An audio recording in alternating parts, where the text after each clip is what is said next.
Alright, people, alright.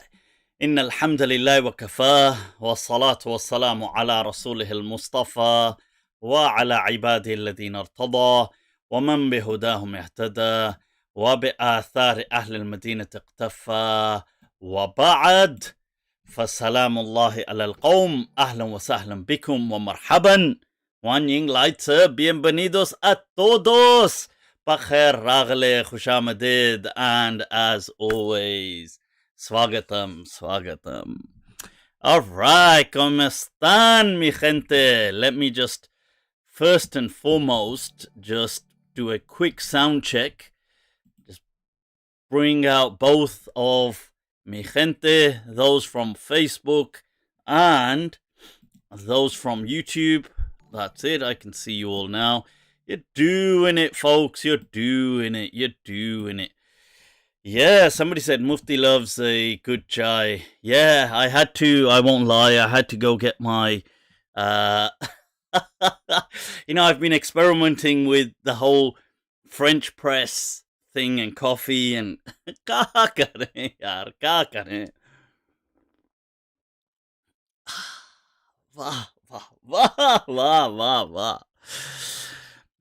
These things have to be done. Right, I didn't... it's... as always, people, somebody said about the timing. It's a bit like the... Oh, that's him, just checking the mic's fine. It's a bit like the drinking rule. It's gotta be Monday somewhere. You know where they say it's gotta be 6 p.m. somewhere. So that's what it's a bit like. So, what is going down? What is going down, people? We've got quite a bit to cover. Hell yeah. Absolutely, people. Absolutely. So, let me just give that a twirl. Somebody said, somebody quite concerned that does Mufti not need a toilet break? There have been times where I have needed one. But I think I'll manage. Alright, so how are you doing? I'm doing well, lillahi alhamd. I'm doing well. So, alright, Frowdy Frubry's in the house. Abu Safura, Claire Jones, you're doing it as always. You're doing it. Hannah Tariq, as always, you guys. As always, absolutely. Oh, and a shout out, a special requested shout out going out to the drinking companion, aka Nadeem.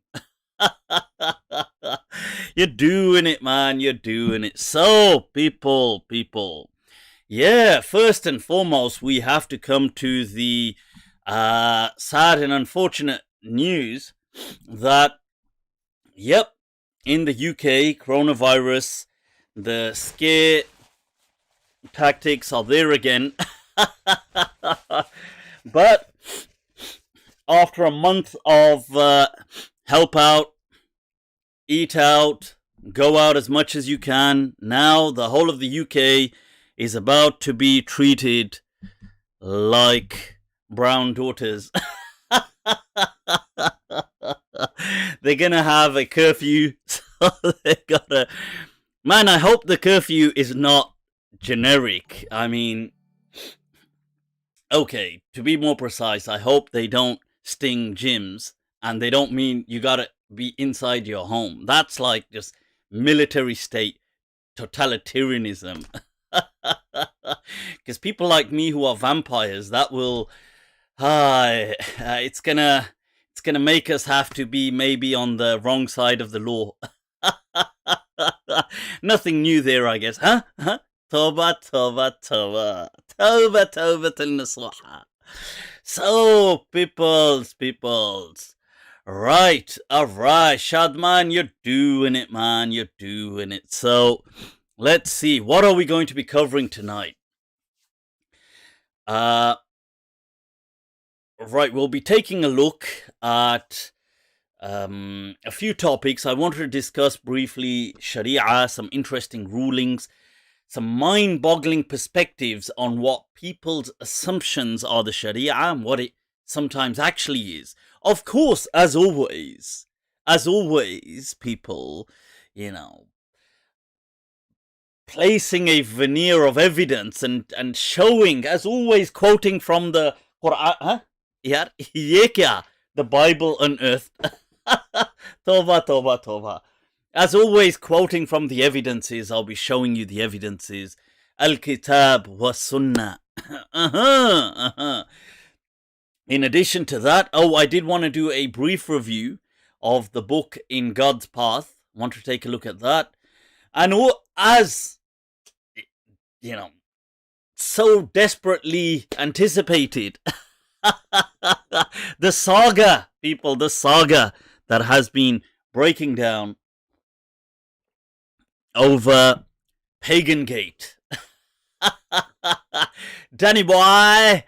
And you've got, on the other hand, Omar Suleiman. Hi. None are innocent, but it is an interesting game. It is one which I feel personally is one of House of Cards. Yes, mi gente, yes, absolutely. I do feel there's a lot of House of Cards that's going on. I don't think any of these people are entirely innocent, or as so as they sometimes portray. And we gotta take apart this House of Cards play that's going on. Danny Boy on one side, Omar Suleiman on the other. He's got a whole tag team situation going on with Yasser Qadi is in there as well. Hell yeah, Yasser Qadi G. As always, it doesn't disappoint. Dajjal with a small d. Or we can say. So we've got Yasser Qadi, Biggie D, who's on that side. You've got people like Omar Isa. Not Omar Isa. Who am I saying? Abu Isa. Although Omar Isa, isn't he the Nasheed guy? But he's got nothing to do with this. Abu Isa. Abu Isa G. He's also joined he's been tagged into the situation. You've got a bunch of people on that side. On this side, you've got Danny Boy, who's currently the underdog, right, rising in the ranks of this championship. And he's brought in as a tag team scenario none other people than Dawah Man. So we're going to be taking a look at that kind of tag team WrestleMania scenario going down. But yeah, before anything, let's get back to we'll speak about Biggie D and the crew later on. But right now, let's look at some of these things. Oh, the Sha'iri people, the Ash'ar. It's an anniversary. Not that kind of an anniversary. It's a death anniversary. It's the death anniversary of Mir Taqi Mir Saab. So I'd like to say out 1-2 poems of his. But before we get to that, let me just bring up some poetry speaking of people who've passed away. The legend Irfan Khan bringing up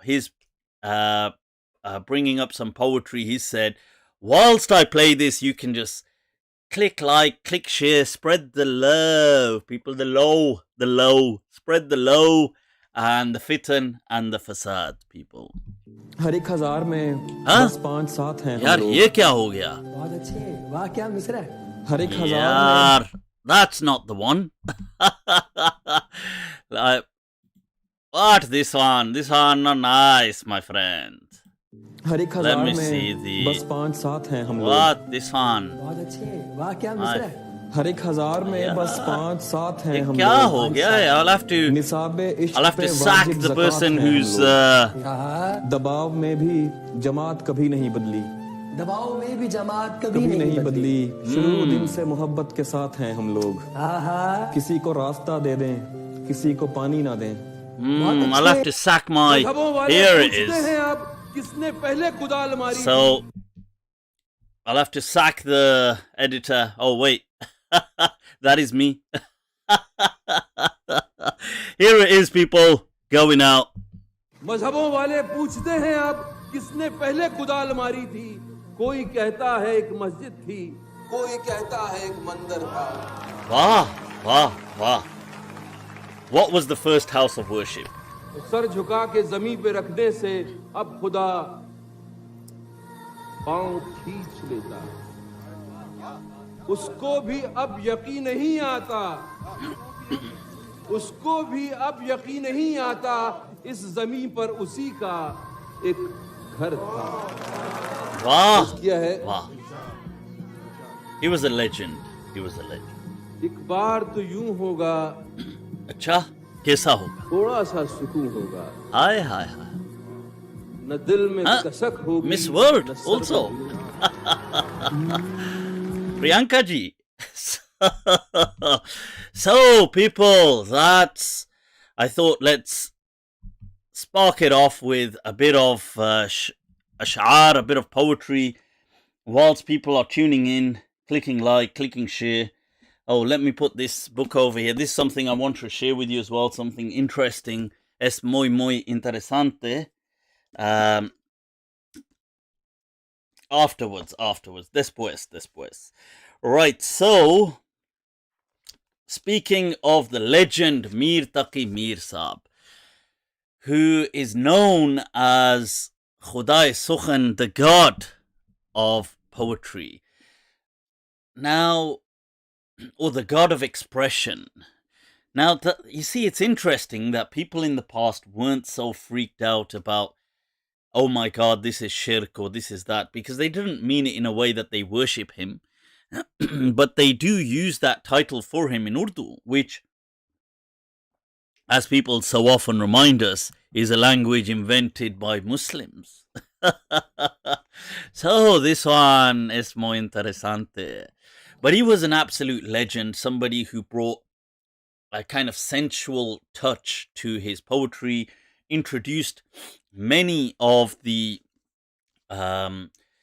almost idiomatic phrases that went on to become commonplace in the Urdu language. And some of his epic poems that you might have already come across.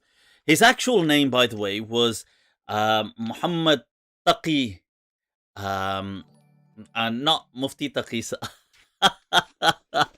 Kaha Mufti Taqi or kaha Mir Taqi Mir Sahib. You know, it's but his name was Mufti Taqi, but known as Mir Taqi Mir, the legend.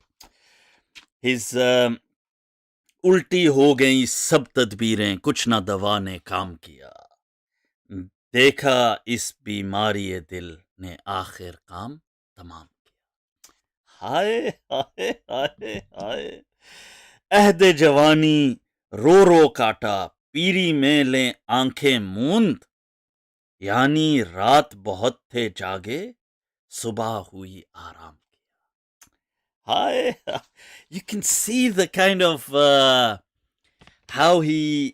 what he's saying. I'll translate for some of the. He says all the planning went to, it went to the dogs. It was useless. No preparation had prepared me. All medication was just null and void. It was incapable of medicating me. He says, eventually did not this condition of the heart forever seal my affair. Right. There's an interesting line here, actually, which touches in on philosophy and theology. He says, Na haq hum majbooron par tohmat hai mukhtari ki. He says it's unfair that we have been given this label of free will. Chahe hain so aap kare hain, humko abas badnaam kiya. He says that which you will is done. We just get done over for free. I love the courage and the audacity that the classic poets had. We can learn so much from them. There's the very famous poem that many of you may have heard. It's been incorporated in songs and stuff like that. That Ibtidae ishq hai rota hai kya, aage aage dekhiye hota hai kya. That line is actually Mir Taqi Mir Saab's. So if you ever come across it, I'm sure you have. Right, he says,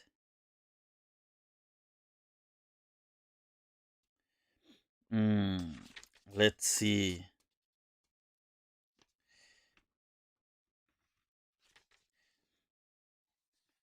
There's this fascinating one, that meher ki tujhse tawakko thi sitamgar nikla, that whom I wished, whom I hoped to be a well-wisher, like somebody that I thought good of, they turned out to be a tyrant. Sitamgar nikla, mom samjhe the tere dil ko so patthar nikla. He says, what we had assumed that your heart was soft as wax, it turned out to be as hard as rock. Wow.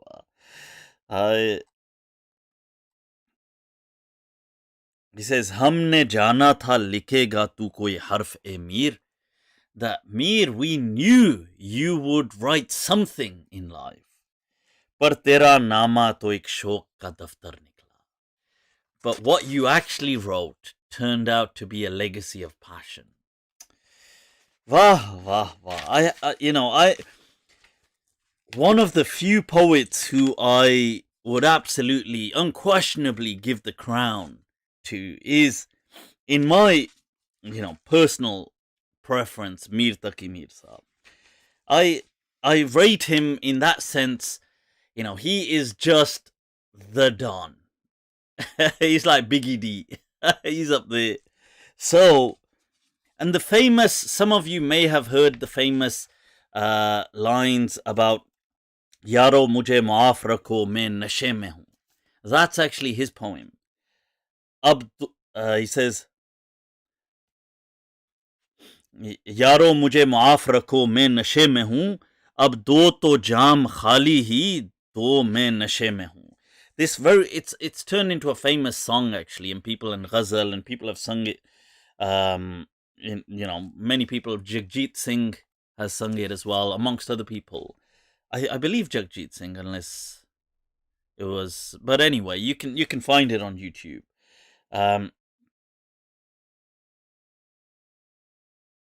He says, Nazuk mizaj aap qayamat hai mir ji. I love this line. Nazuk mizaj aap qayamat hai mir ji. Jo shisha mere muh na lago, main nashe mein hu. Wah. And there's a famous one, which I'll just read and then we'll move on. I'll read some lines from it. That faqirana aaye, sada kar chale. That we came destitute, and all we left behind was an echo. Wow, this is an existential poem, people. That Miyan khush raho, hum dua kar chale. That be happy.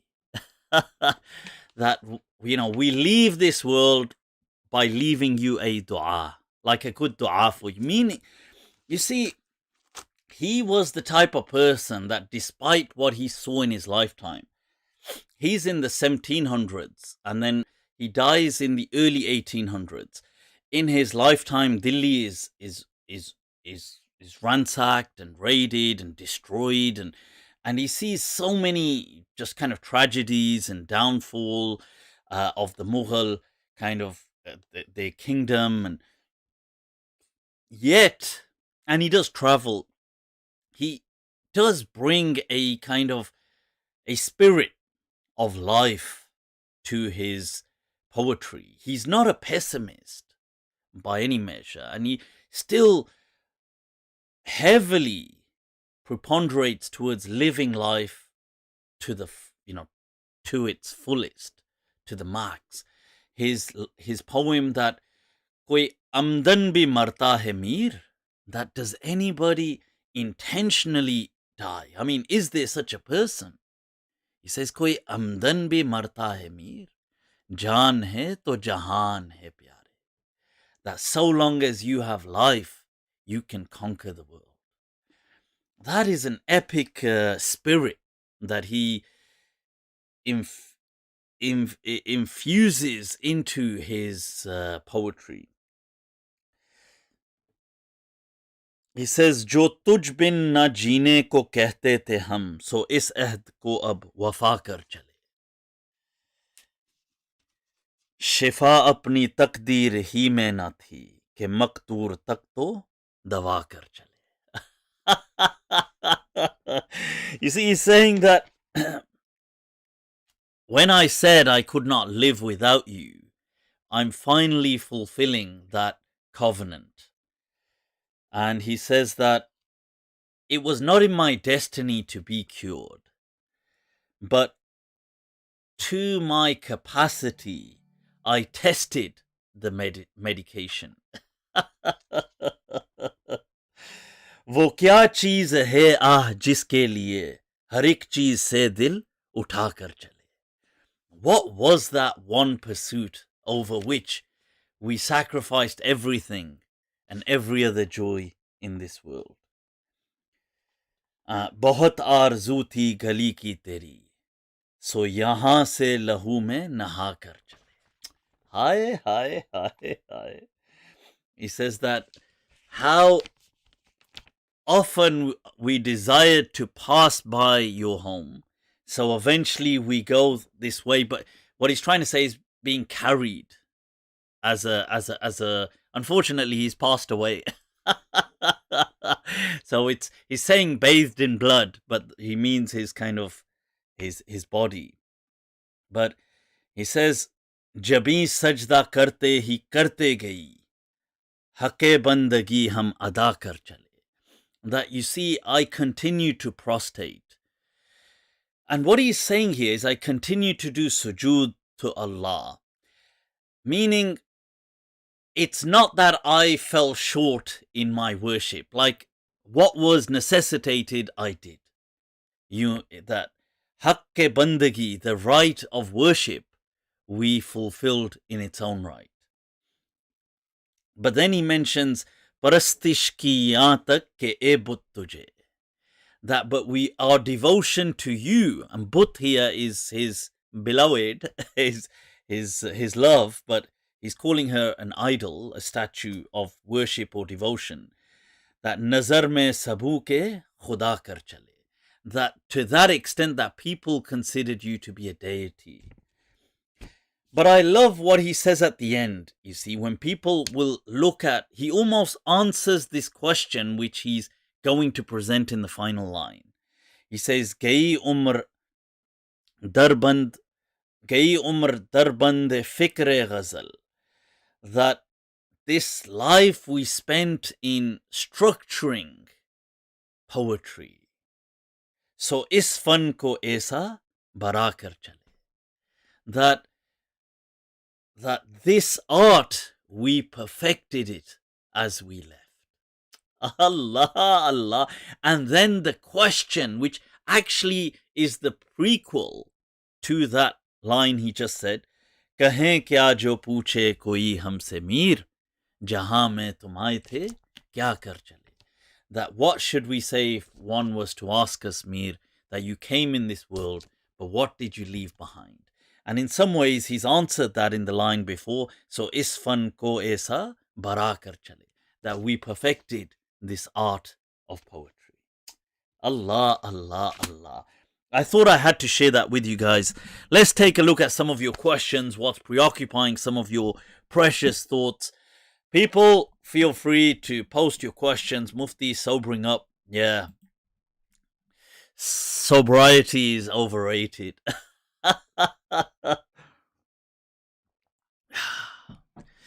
But everybody, you see, you have your own forms of intoxication. You see, intoxication doesn't have to mean alcohol. can mean many things. To some people, it's power. To some people, it's knowledge. To some people, it's self-discovery. It can mean many things. Or in the expression of Imam Malik, Subulallahi kathira. The paths which lead to God are many. Allah, Allah, Allah. So, right, those of you, by the way, who've not watched the latest MindTrap, this was it. It was an amazing discussion with Sayyid Hamad Ali, a PhD candidate approaching his doctorate, I believe, in just a couple of months.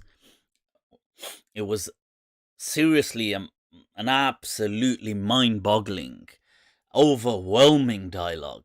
Discussed many things, from sociological issues to gender definitions to socialization to the how Islam or Shari'ah is shaped in many ways or engineered at times, a bottom-up approach. We also spoke on consciousness, spirituality, the legendary mystic Muhyiddin Ibn Arabi and his philosophies and how they went on to impact many Muslims for centuries up until this very day. So it's definitely something worth watching. I also feel that he's an amazing individual, especially in these topics. If you have questions, do reach out to him and connect with him. Cool. So, right, what else is going on? Yeah, people. Yep, if you haven't already subscribed and liked, and then what can I say? It's YouTube, people. The notification bell. There's also Miss Patreoncitos. All right, Patreon. Right, people. You know what it is. That's the score. If you want to express your love and support. So, let's take a look at what people have been posting here. Right, so Mufti, was the earth created in 6 days? If you seriously are asking that, I mean, is that a real question? Please, for God's sake. For the love of God.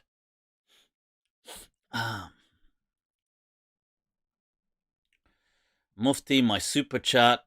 What's your super chat? Peace, Adam, garden, and tree. Was this on earth?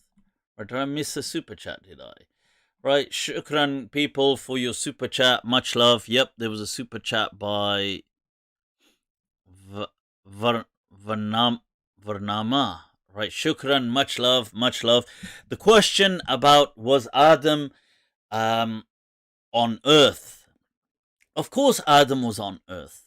Where else was Adam? He was hardly in the International Space Station, which did not exist then. You know, what do you think? Like, what? Adam was living in some planet or some galaxy or some out there, and then he gets beamed to Earth. Right? Well, you can believe that if you want. People can believe what they like, but the common understanding is that Adam was on earth. Okay? That his Jannah just means garden in Arabic. It does not mean, you see, Jannah in Arabic does not mean this kind of cloudy heaven. You're taking that from Christian literature and you're transporting it across. So how they would say, like in Spanish, cielo, heaven. Now, in English, heaven, as in the heavens above, to do with the samawat, the heavens. But in Arabic, samawat has the heavens, as in the skies and the cosmos and up there, has never been Jannah. Jannah in Arabic means garden. Like Allah says in the Quran, that He gives a mathal, He gives the example of the person who had a garden, and and then it gets afflicted and so on. Jannah just simply means gardens. Okay, so Adam was in this kind of paradise, this Eden, this Garden of Eden, Jannatu Adn. That does not mean it was out of this world. It was in this world somewhere. And that is the view by many ulama, including Ibn al-Qayyim. And speaking of Ibn al-Qayyim, I'll be sharing some some very fascinating things to share. But we'll come back to that in just a moment. Mufti, does your brain neurotransmitters affect personality heavily? Does your, as in my, or the universal your? Are you asking that is personality shaped by neurotransmitters? No, not by neurotransmitters in that sense. Obviously, neurotransmitters are a result of the activity that is taking place in the brain. Now, it's a complex process. There's many things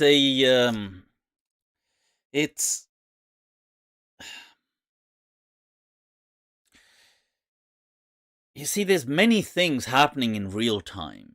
Okay, that the brain is incredibly sophisticated, but personality, the question is personality, for example, is it inherited? Is it through our DNA? Do we gain our personality?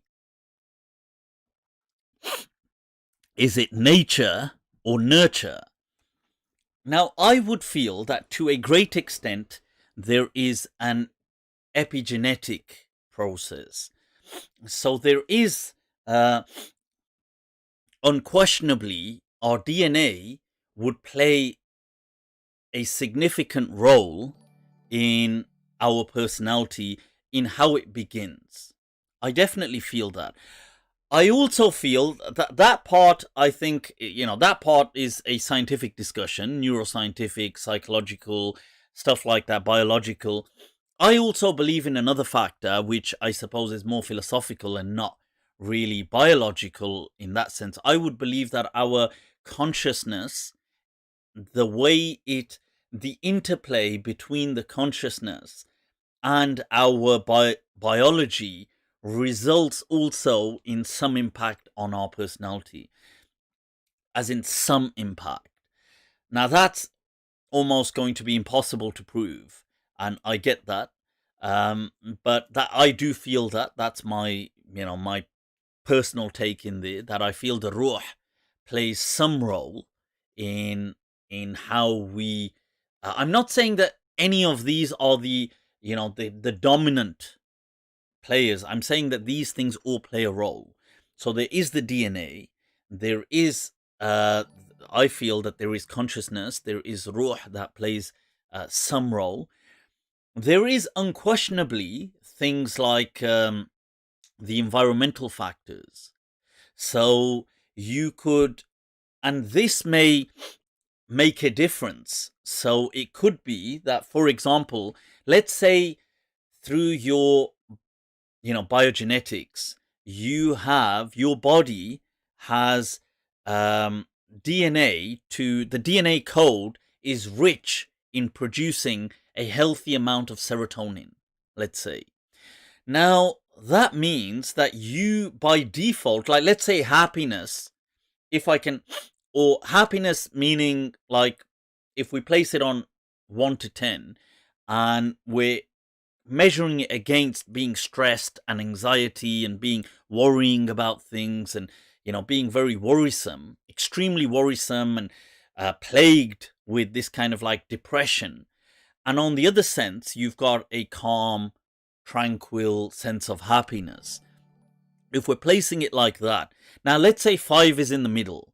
Now your biogenetics, your kind of DNA already codes for you to be placed at something like 6 or 7. Like, let's say that's how your DNA has already been structured. Now, you've got a bit of an upper hand. let's say most people are around 5.5, 6, 5, that kind of marker. Now, somebody's DNA could be in a way poor, that they don't have a healthy sense of, they have an imbalance in their neurochemistry. So the serotonin levels are not as high as normal people. So this is where your DNA is impacting your general happiness. But, you see, the person could train themselves to overcome.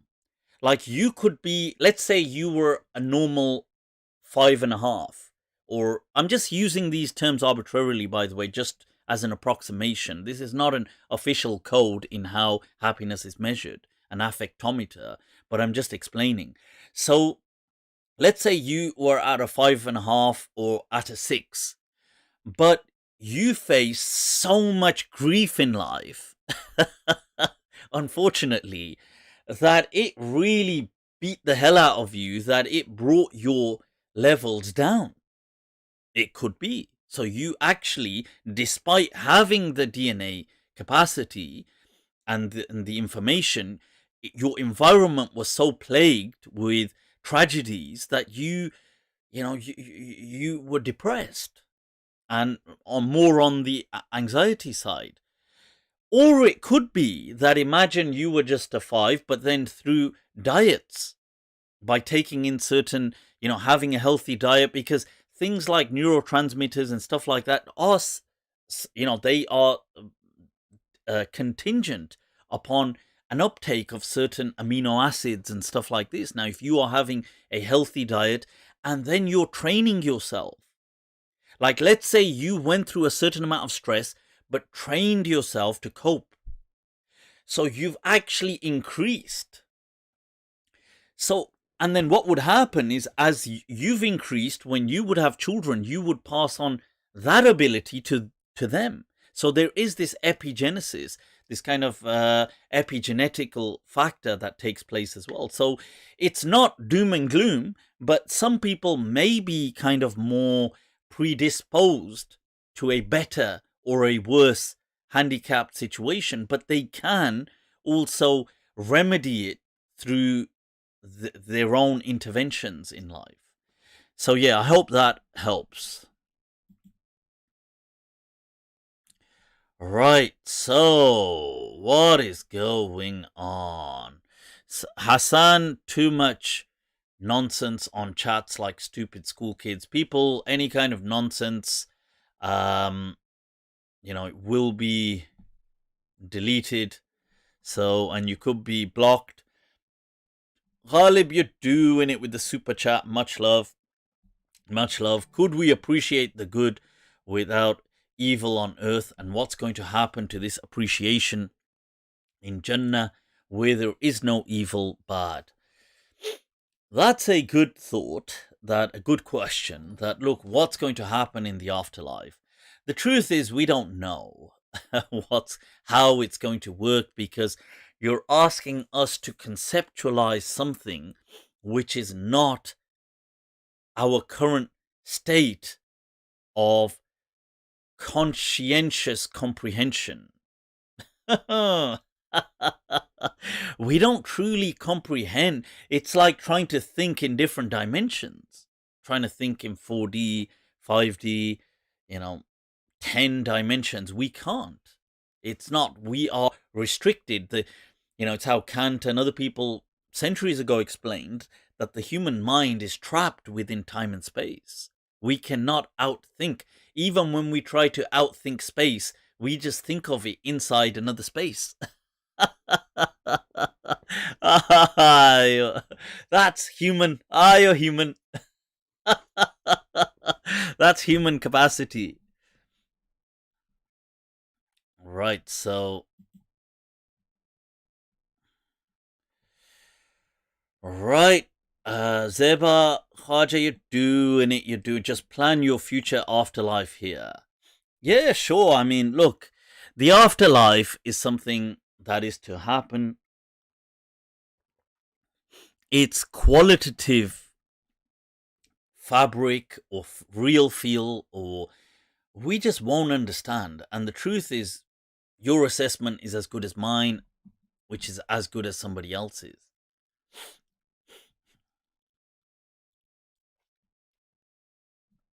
Right, so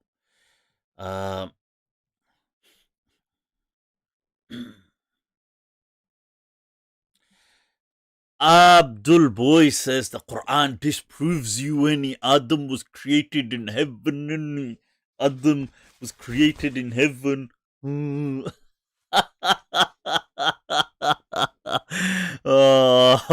see, I don't realize that these kind of people are gonna be watching, so they can. I don't realize how easily I'm gonna get refuted.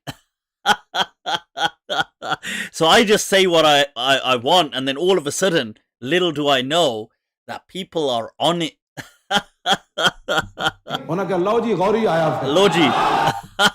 Loji, Gori aaya.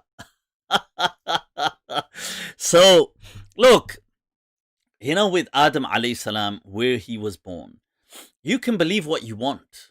Nobody's stopping you. You can believe Adam lived on Saturn. You can believe that Adam lived in Andromeda, or he lived on the seventh heaven, whatever the seventh heaven means, or he lived in...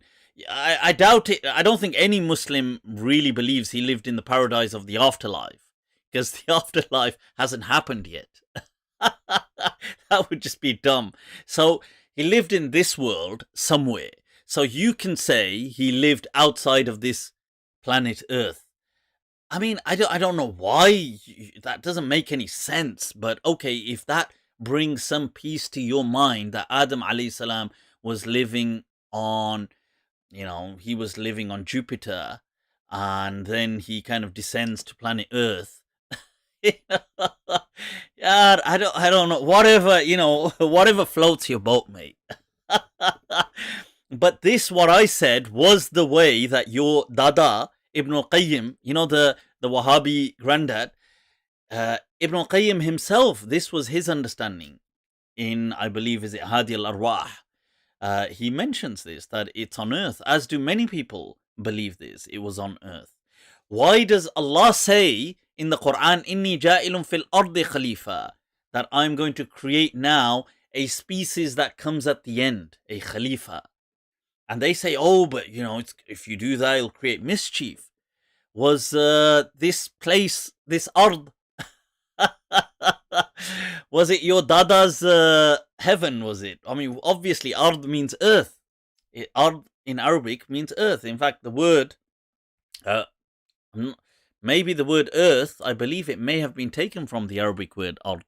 So that's what the verse of the Quran means.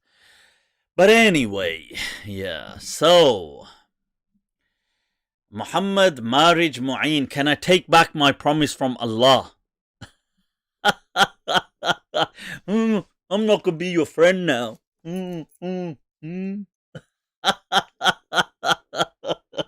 Even the angels are confused on this one. Yaar ye bol kya raha hai yaar? ¿Qué estás diciendo? Yaar ye, can I take back my promise? Promise for what? For that you're going to be a good boy. You go, well, I had my fingers crossed. You take it back. Don't worry. You take back your promise. Take it. Somebody said I missed a super chat. Let me just check.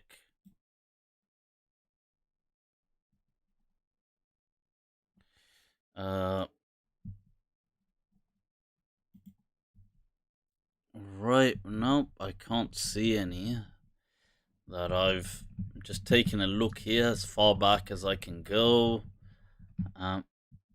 Mashal, should the wrist bone and the ankle be covered outside of and inside of prayer? I've been told by my Hanafi relatives it should be covered, but it's cumbersome. Oh, rather. Oh, but it is. One must peruse one's prerogatives. It is cumbersome since I have long limbs. You're like, whoa, whoa. What was that Street Fighter character that had the long limbs? Wasn't he the Indian one? I've forgotten his name now. Damn. I used to be so obsessed with Street Fighter as a teenager. But yeah, so that, basically that guy. Dalsim, that's it, Dalsim. Oh. I'm not sure. Why would you want to cover the wrists and the ankle? Oh, I take it that the question is to do with women having to cover in Salah. Do they need to cover their wrists? Look, I would say that these things, the deen was natural. You know, when Islam came, it was not really this kind of OCD structure that people later converted it into. So, for example, when, let's say, Umar radiallahu an becomes a Muslim in the famous story, and he is told, or many people, they come to the Prophet similarly and they become Muslim and they want to touch the Quran, or they want to read the Quran, or they want to do something, and they're told, why don't you go take, one must do a ghusl. So they take a kind of bucket and they just go and they spill it over themselves and they just wipe down and they come. Now, fast forward 300 years and the scholars would be like, once institutionalization has kicked in, and they'll be like, nah, no, but has every hair been covered? Has it been touched? Have you managed to wipe your back? And what about the belly button? Did you remember the belly button? Did you remember underneath the knees? Did you remember? Oh, but what about between the fingers, between the toe? You nutty. This was not how the Prophet and the companions in early Islam behaved. This was not, they just had a natural, like, just a washing, like it was a ritual. We're going to perform a bathing ritual. They're just going to, wash over with water and khalas.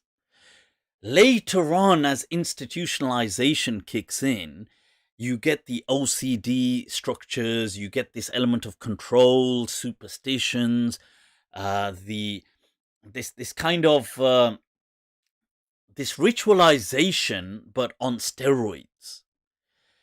And at that stage, people do all this kind of weird stuff. So my point is that, look, keep the deen natural. Do you think in the Prophet's time that women, when they were praying, they were like, oh, but is my wrist slightly uncovered? Or is my, oh my God, when I went into sujood, did my ankle slightly get uncovered? Do you really think they behaved like that? They didn't. I'm telling you as a fact, they didn't. They were just normal, natural. Like they just covered and prayed. Maybe at times certain things were uncovered, like these kind of things, like wrists or part of the forearm. And hence, early Salaf said the forearms were not even in the Hanafi madhab. Was it not Abu Yusuf? There's a position, I believe, also transmitted from Ibn Abbas, but Abu Yusuf has this position. Some other fuqaha have had it that the forearms are not even part of the hijab. So I would say, look, relax. If these things were that important, would Allah have forgotten to teach you? Ma farratna fil kitabi min shay. Allah says, we have not fallen short in this book of ours, in this message, in this revelation, that tibyanan li kulli shay, that things will be made clear. Would the Prophet not have highlighted it during his lifetime? You bring me one Sahih Hadith. Did you know there is not a single Sahih Hadith to do with hijab? Not a single verse of the Quran. that explicitly explains what hijab is. Not a single verse. Now you could say they infer it. You can infer, but the verse does not clearly explain. Considering you're going to get thrown into hell. Hey, it might be, I don't know about, this might be the time to explain. It's like if I'm going to shoot you for this afterwards, then, this now sounds like a good time to explain what I'm expecting. Unless I just want to shoot you anyway. So it's like, what is the point then? This is that same thing. Mir Taqi Mir Saab saying, ना हक हम मजबूरों पर तोहमत है मुख्तारी की चाहे हैं सो आप करे हैं हमको अबस बदनाम किया. Otherwise you just want to throw us in hell anyway, so you what's this game of pretending we have free will? So look, this is why the ulama, the clergy that we have betrayed the public. It's all about control. I'm not saying some ain't sincere, but it's about control, I'm telling you. And the deen is natural. Take it naturally. Do not obsess over these little, oh my God, is this showing? Is that showing? Oh my God, one hair came out, two hairs came out. This kind of thing is not the deen that the Prophet brought. Yes, this is the institutionalized version of Islam that 300-400 years after the Prophet had been concretized by the clergy. I accept that. It is. I'm not saying to you nobody in Islam has said these things. Many people have. But it begins centuries after the Prophet. Cool. I hope that helps. Right. So, what is going on? The extremist clergy.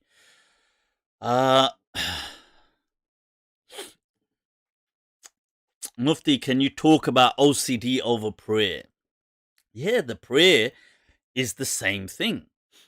It's a ritual that is, look, a certain amount of ritual in life is healthy. A certain amount. The tricky thing can be how much. Because you don't want to turn into some weirdo. But you realize that as human beings, rituals play an important role in our psyche. That's just the way human beings have evolved. So, praying in a day is an amazing ritual to have. It is part of what the deen has imparted. We have been instructed. But it is something that should be done really as something you want to. If, let's say you've been busy, you haven't prayed. Yeah, let's say. It should be like a kind of disappointing feeling to you. That, damn, I haven't really prayed today.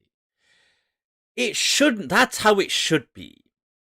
It should not be, because prayer is really an expression of gratitude. It's not this scary, scaremongering, threatening, being intimidated into offering.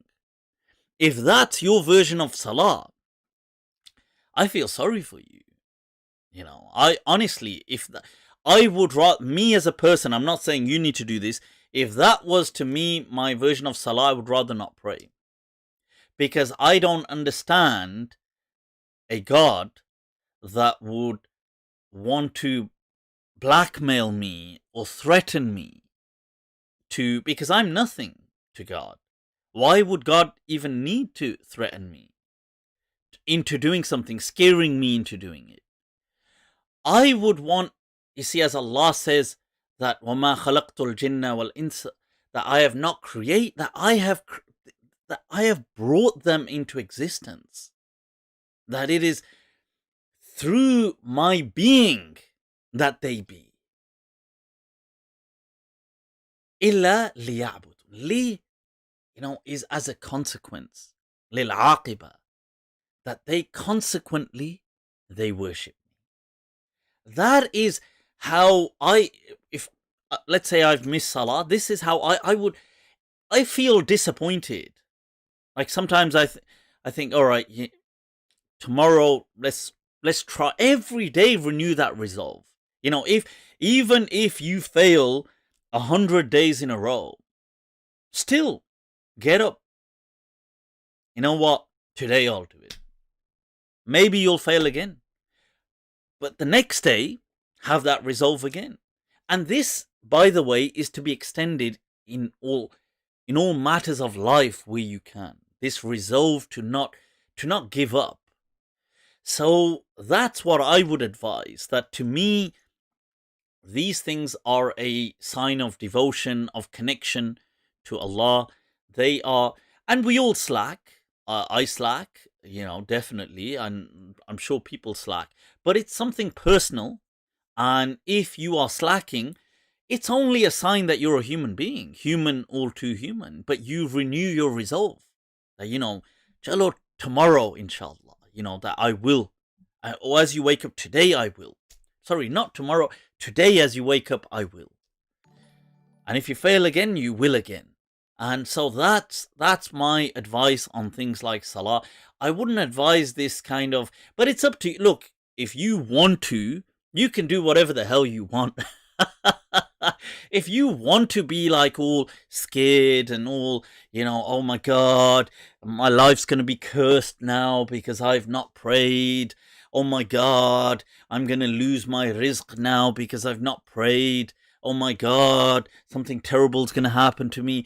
Why my relationship is ruined because he doesn't pray, or I don't pray, or, why I've had horrible things in my life is because I haven't prayed. To me, it's a kind of right answer, but for the wrong reasons. You are kind of right that you want to pray and you should pray. You're right, but for the wrong reasons.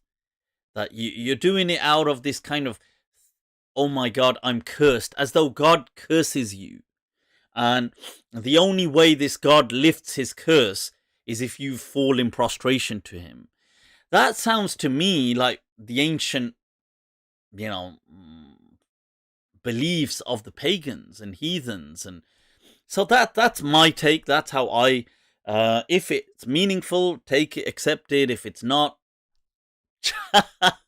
chuck it in the bin. But that's, بنات أفكاري زفت إليكم فإمساك بمعروف أو تصريح بإحسان.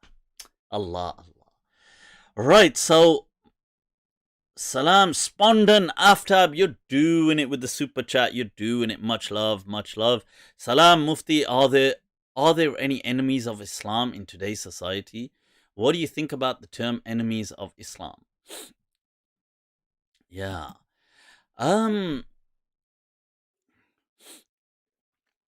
You see, there are people who hate on Islam. It's unquestionable. I wouldn't doubt it for a second. I don't think the world hates on Islam, but I don't, I'm not some kind of conspiracist in that sense that the whole world is against us. It's all a Jewish conspiracy.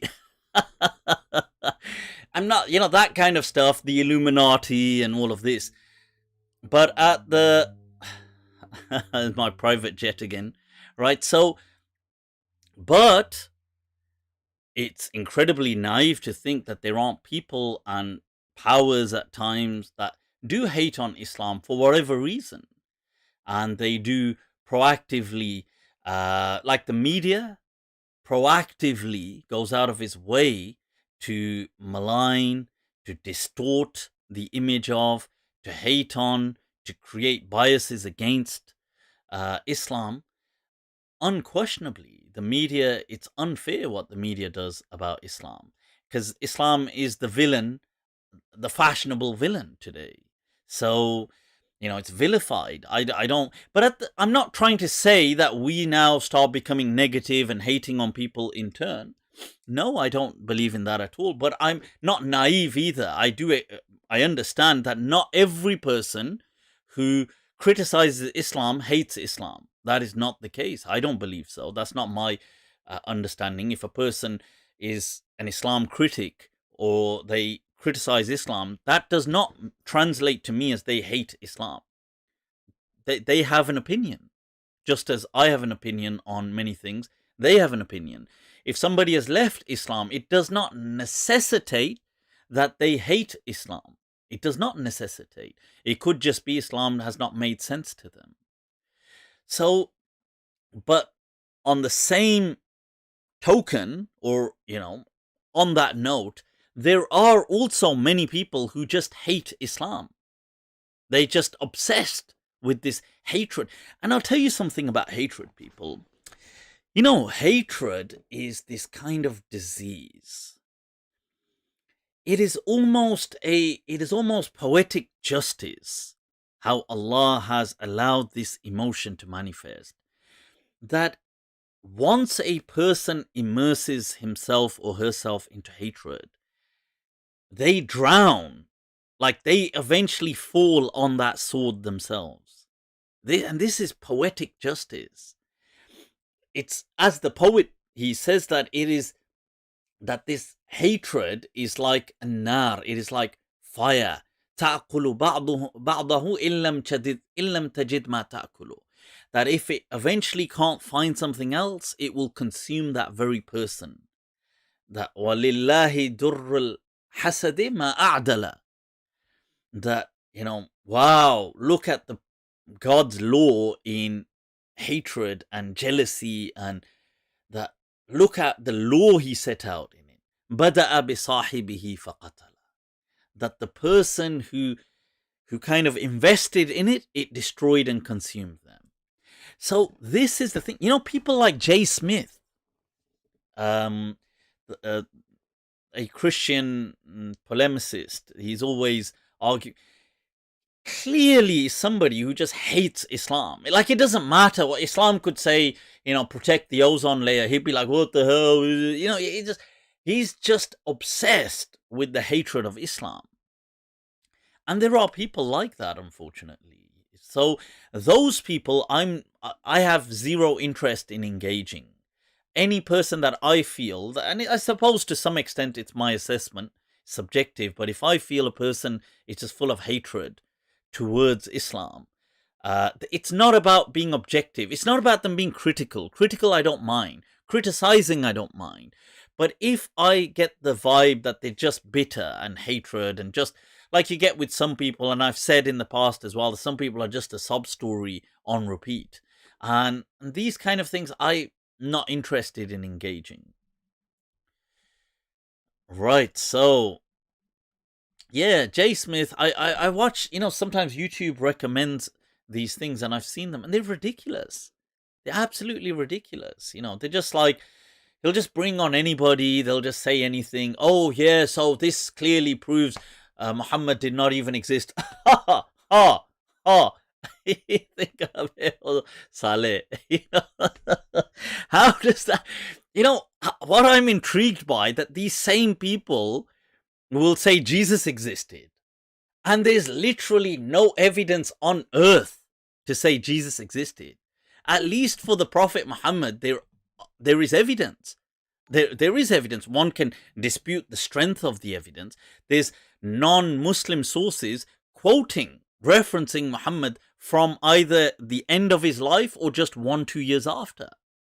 You've got Byzantine sources, you've got some the Middle Eastern sources in his lifetime documenting the Prophet. So you've got within, but the point is that you've got nothing like this for Jesus. Now, we do believe Jesus existed, but it's surprising that these people have no loyalty to objectivity.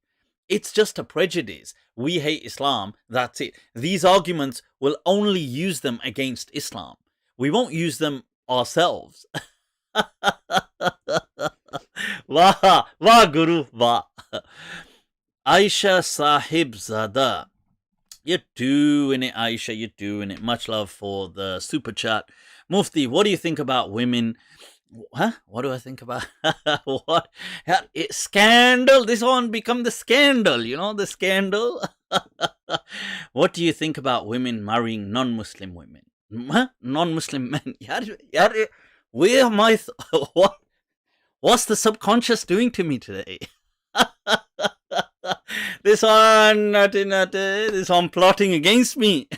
The subconscious is considering if the woman is independent and can have her identity and follow her religion. So I have a whole video dedicated to this question. Do watch it. I do explain in that video that the nikah in and of itself, I feel, would be valid between a Muslim and a non-Muslim. The question, but I go into great detail, quoting evidences, showing the understanding of the tabi'een, the definition of an aqd, the distinction between fasid and batil, that there's something when it is fasid, you might say, batala wasfuhu wa sahha asluhu, that the thing is by the origin, the structure is valid, it's just the conditions aren't being fulfilled, but that does not necessitate, according to all scholars, that the whole structure is null and void. And then I explain examples and I go through that. I do explain that, and I go through historic narrations where people, the Majus, are then brought in as Ahlul Kitab, and why Ahlul Kitab and are today, who are can we consider as Ahlul Kitab, and how certain scholars had considered Hindus and these people from the Indian subcontinent as Ahlul Kitab as well, people of scripture, and why the Quran created an otherness that was needed at that time. Is it needed today? So I go through all of these discussions. I do explain that in my understanding, the contract of nikah would be, the ceremony would be valid. I accept that it wouldn't live up to all the requirements that the scholars have laid out, obviously, but the other person not being a Muslim would violate one of the conditions. But I said that I still feel it would be valid. That said, I do caveat, I do place at the end my opinion on saying that, look, I do believe religion is incredibly important. Faith is incredibly important to people who value it. Now, you see, when people are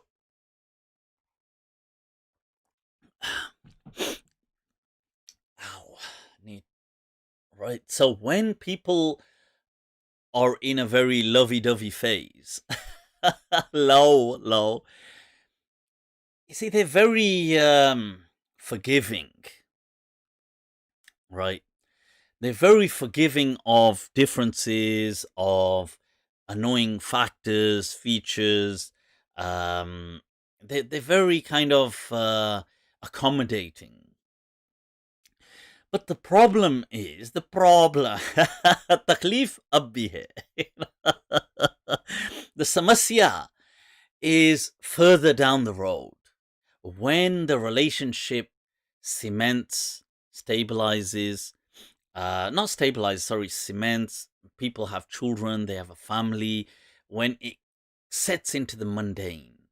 At that stage, in the future, faith can become a huge point of conflict. And I think people sometimes, in their lovey-dovey phase, so easily undermine this, that they think, yeah, come on, it doesn't make a difference. But for many people, maybe not for everyone, but for many people down the road, it will. It's a huge point of conflict.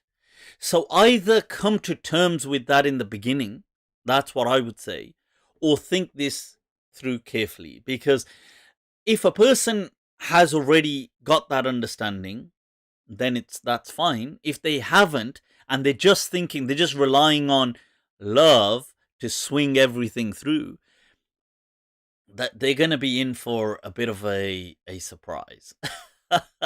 Yeah, I remember speaking to a colleague a while back, and he was a non-Muslim, white guy, English guy. We used to work together. He used to teach. He would teach French, and he was deeply in love with a Muslim girl. He was, yeah, she was Moroccan, so the French, I suppose, helped in that sense. And Maghribiyat, of course. So he was completely, and it was a very, like, a long enduring relationship for many years, and they were on the verge of getting married and everything. See everything through, it doesn't matter, love, blah blah blah, all this kind of stuff. She was cool. There was one little thing, I suppose. She wanted him to become a Muslim just nominally, just for the sake of the Moroccan law. So, because they need to kind of by law be a Muslim. So she was just saying, well, nobody's going to really, question it or whatever. So he would, because we used to work together, me and him, he would sometimes kind of ask my opinion on things. What do you think? What's this? What's that? And I remember that at one point, he, after everything was set and he'd made all the plans, she was going to be coming here. He'd looked at a place. She'd already been here, and he was going to, everything was set up. I remember at that stage, he called it all off. And, when he called it off, and he told me afterwards, that I've cancelled all of that plan, by the way. So I was quite taken aback, because I was like, whoa, because this guy was, he was like, at one point, he was madly in love with that girl. And you see, I tell you what changed the thing is, because the relationship had endured for many years, along the way, they had some tiffs. They had some arguments, fights, trouble in paradise.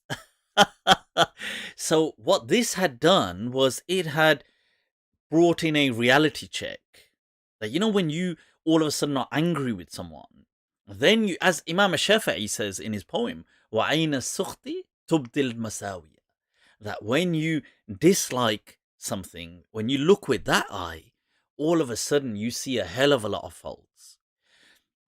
Now, he said to me that, look, he wasn't against, he didn't like Islam himself as a person. He never used to discriminate, but he did not like Islam just because of the bad experience he had with Muslims. And he said to me, look, let's be honest. She wants a child. When we have a child, he said that, let's say, he goes, look, right now it's all, just all lovey-dovey romance. But 10 years from today, he said, let's be honest, she's going to want her child to at least go to a mosque, at least learn how to pray, whether he prays or not. He said she's going to want these. Let's be honest. She's going to probably want him to have a Muslim name. She's probably going to want him to at least learn how to read the Quran. And he said, look, I respect that people that are Muslim would want that, even though he said she's not very religious at all. But I understand, I'm not stupid, that she would want this from her child. And he said that I could not tolerate my child going to a mosque. He said that that's just, to me, taking the piss. Now, you see, that's looking at things from the lens of sobriety. So this is why I do say to people that, have a reality check before you think these things through. If you think it's fine, then so be it. Right, somebody said, Mufti Saab, which masjid are you in? Do I look like a masjid could contain me?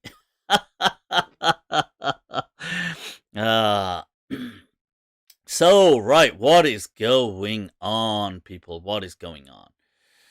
Right, so, let's move on to... Sorry, I was just trying to see the comments. Yep, Claire Jones, doing it. Riz, you're doing it.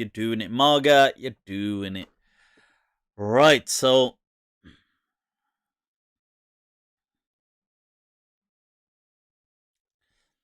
What are your thoughts? Zaid saying the super chat. I will take a look. What is the super chat that I've not? Rami has sent in. Want to know your thoughts on extremely elaborate mosques, assuming their costs, both time and resources, are in line with Islamic principles, or are they borrowed ideas after the Byzantine structures? They are from the Byzantine, and not so much. I mean, that's where it comes in. It's more to do with the aristocrat, the aristocracy that enters the Islamic Empire, especially during the Abbasid era, and I suppose some signs are there during the Umayyad dynasty as well.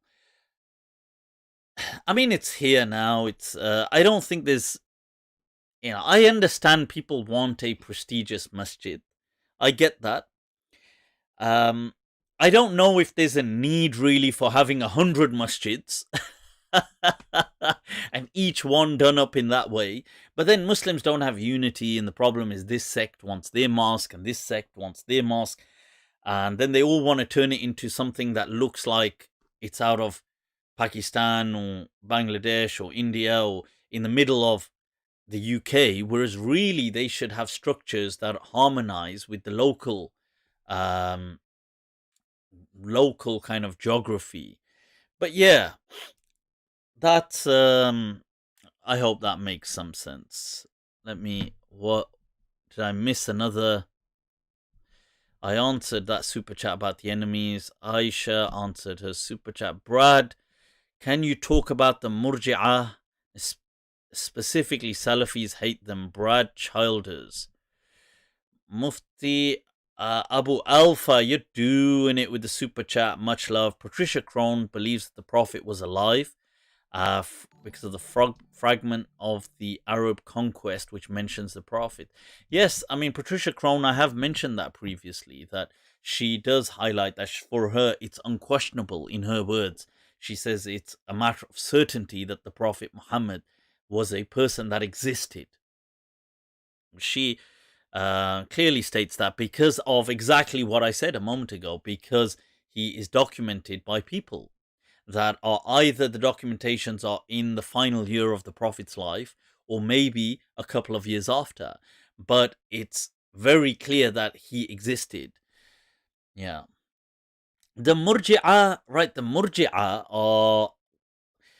Right, this is a sect that a lot of the theologians speak about.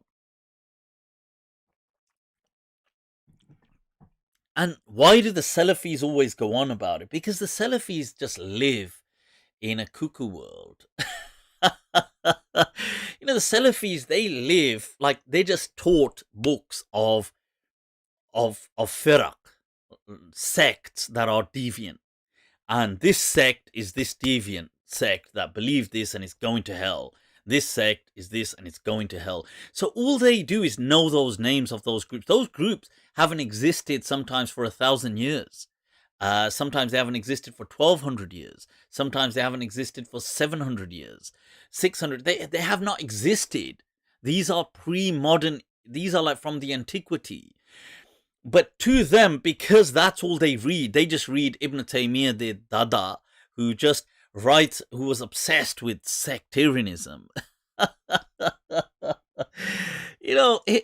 Taymiyyah as well, he's just this character, isn't he? I mean, I do find him sometimes fascinating, his way of thinking, but then he's so he would have been somebody that would have suffered from like some kind of a personality disorder, because it's really weird. Like, people, you'll have stories of people, prominent people that will invite him. They will be huge fans of his, and they are prominent as well.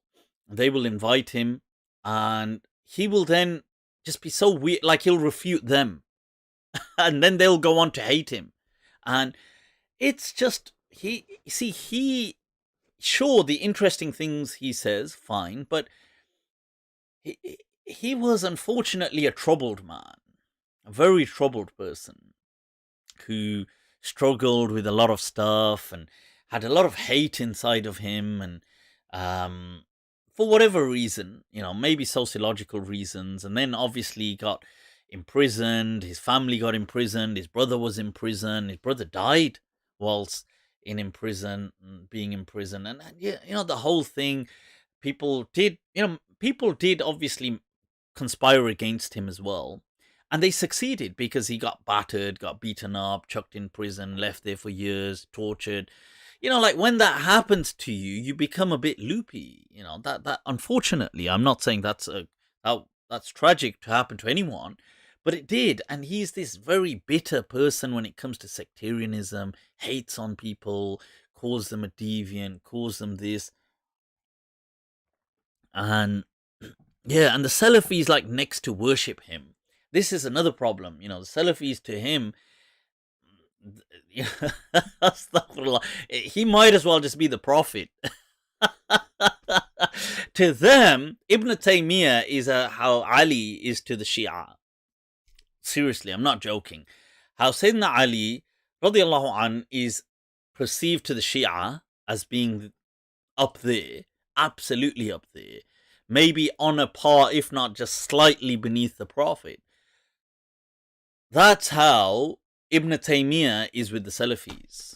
He is like, they won't admit it, but in practice, he's like either on par with the Prophet or just slightly a notch beneath the Prophet.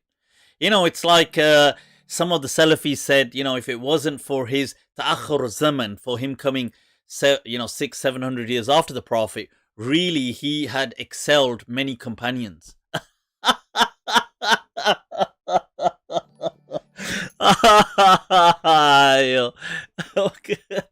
This is what the Wahhabi da'wah does to you. These Wahhabis, honestly, they've lost the plot. Ibn Taymiyyah, cuss, man. I mean, don't get me wrong. I admired some things he says, and some of his ijtihad was forward thinking. I admire that. But you have to understand, he suffered from a lot of mental health issues, and which weren't his fault, but we have to understand that. Yeah. He accepted the satanic verses.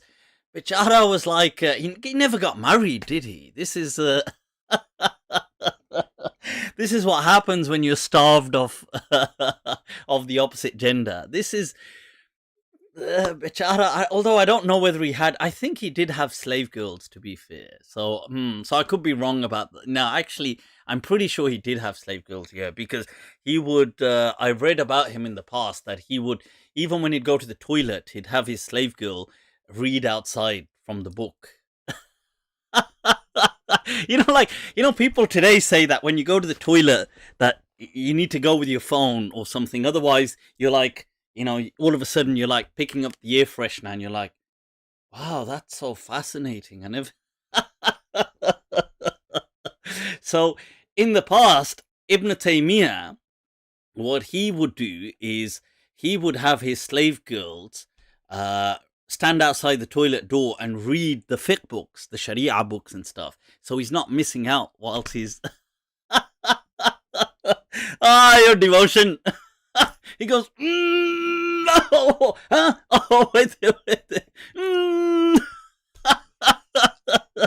They go, وَخَالَفَ فِي ذَاكَ الشَّافَعِي, and Shafi'i disagreed. He'd be like,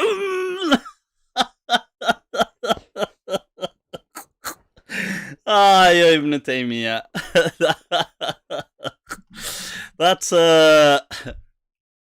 right.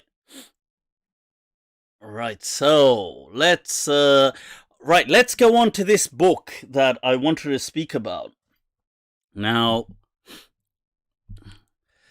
I finished this book by we've got Hoyland.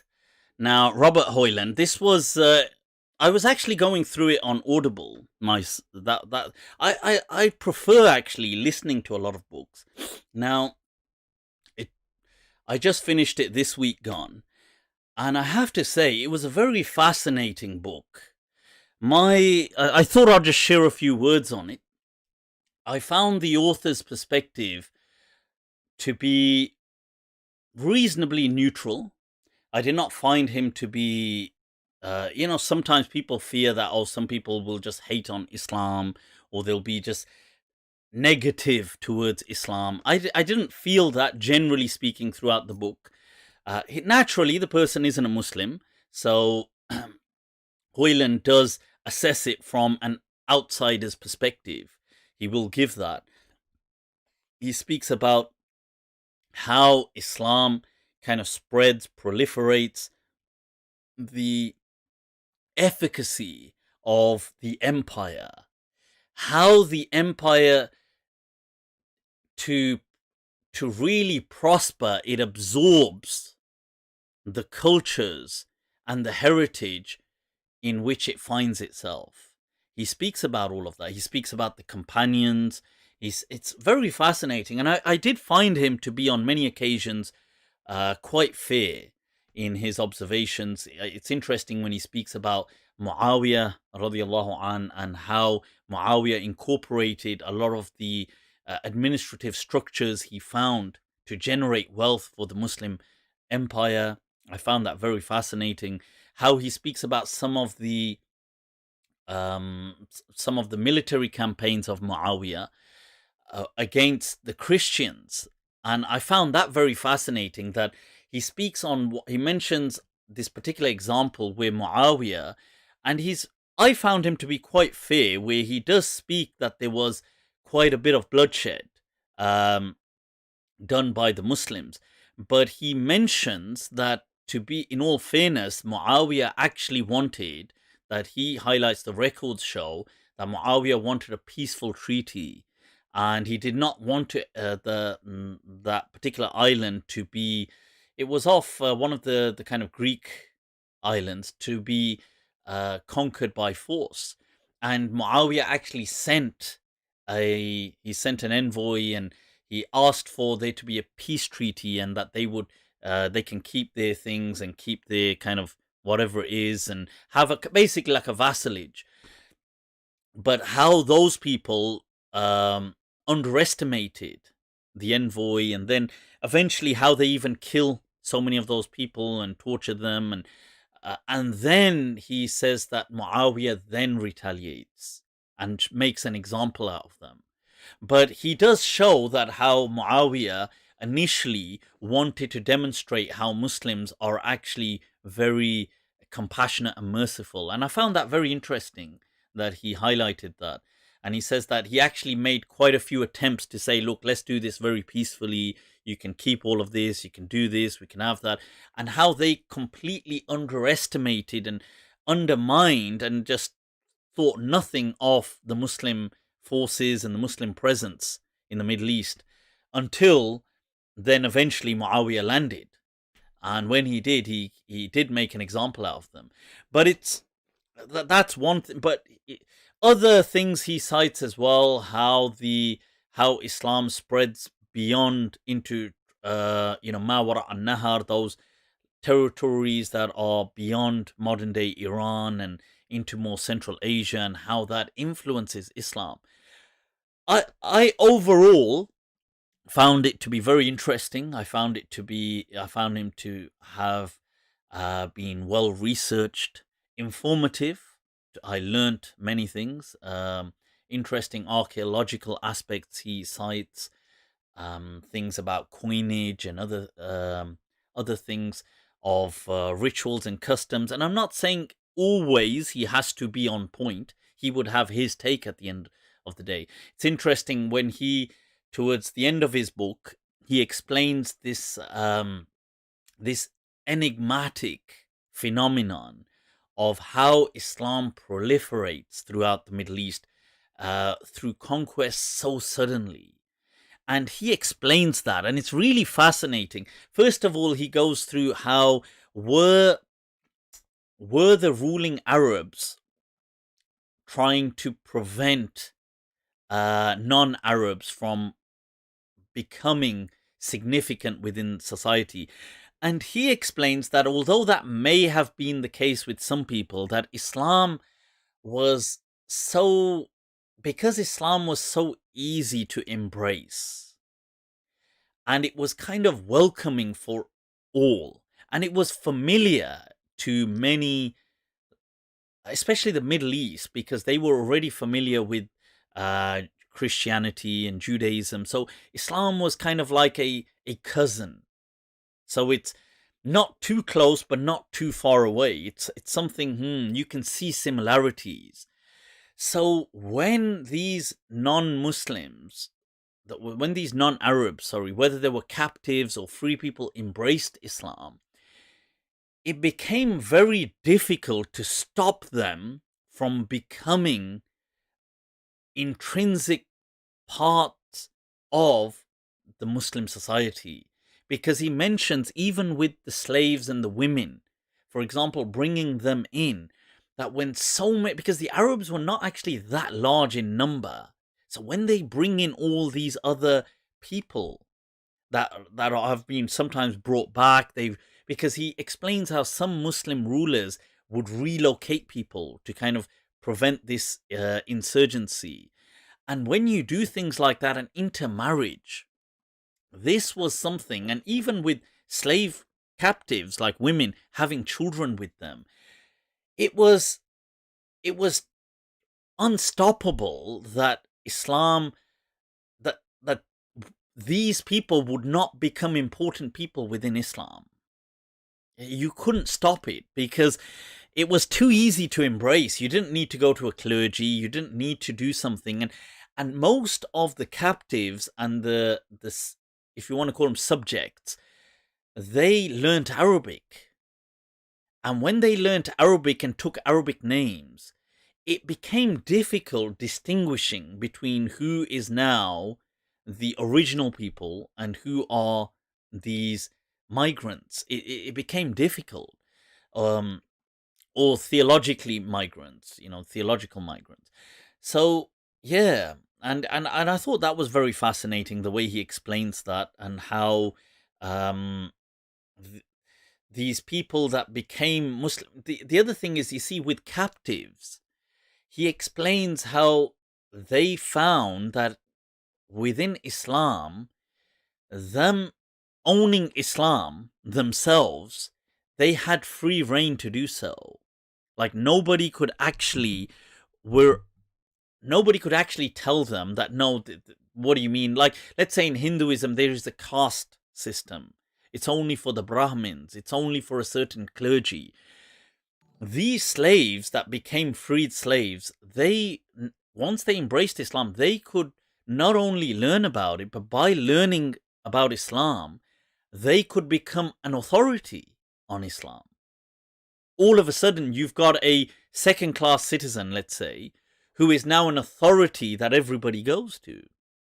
And this, thereby reinventing for themselves a new class system, whereby the mawali, these kind of offspring of slaves, become this upper class, this kind of dignitary class. People, hence, in the Tabi'een, most of these great scholars were all non-Arab offspring, and they were offspring often of captives. Sa'id ibn Jubayd, you're going to get people, Ibrahim al-Nakha'i, you're going to get Tawus, you're going to get all these kind of great Hassan al-Basri, Ibn Sirin, all these great scholars that emerge at that time are all, in essence, Imam Abu Hanifa, they're all offsprings of non-Arabs, and that too of often people who were just captives. I found that very interesting, and also his point on this phenomenon of how Islam spread so quickly. He says that he doesn't take the argument that Islam, because many historians, and I feel that is true, that Islam with it brought a zeal, and that zeal was unmatchable, and it just really enthused the people to march forward and to do things, and hence Islam just like wildfire spread, because other conquests throughout human history have never been as successful in such a short span that have then sustained. You see, sometimes you got really fast, rapid expansions, but they, as rapidly as they expanded, withdrew. Or they took so long, like the Roman Empire, or they did, or you got the Mongols, but then they withdrew as an example. But the way, or even colonialism, but the way Islam expanded and was embraced, this has been an enigma and a puzzle for historians. He explains that he doesn't take Hoyland, he says he doesn't take the zeal aspect, but he feels that Islam had, what it had, the X factor, was its integrative aspect. That Islam had a capacity to integrate wherever it went to. And this capacity is what other religions didn't have. And this is what explains the proliferation of Islam.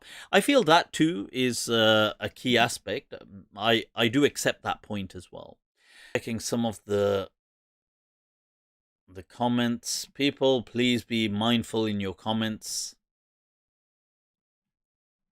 Do not Izzy, you're doing it. Much love for the super chat. And do not spam in the comments, please. Right. So, let me just see. Somebody said, did you miss a... Right, I don't think I missed a super chat. Right, speaking of the Shari'ah. Now, this is an interesting point I want to share.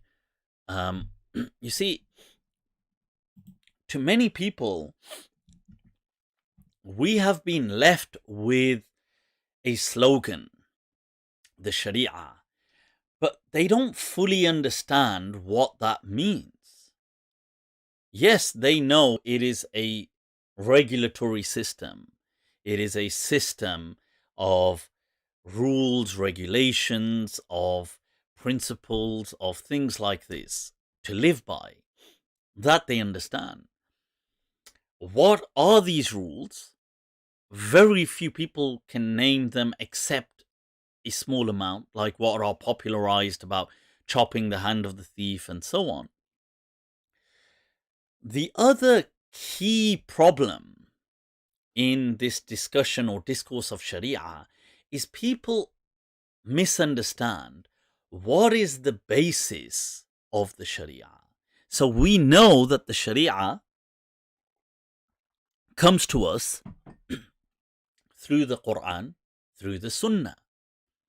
And what is extracted and extrapolated from them. I accept that.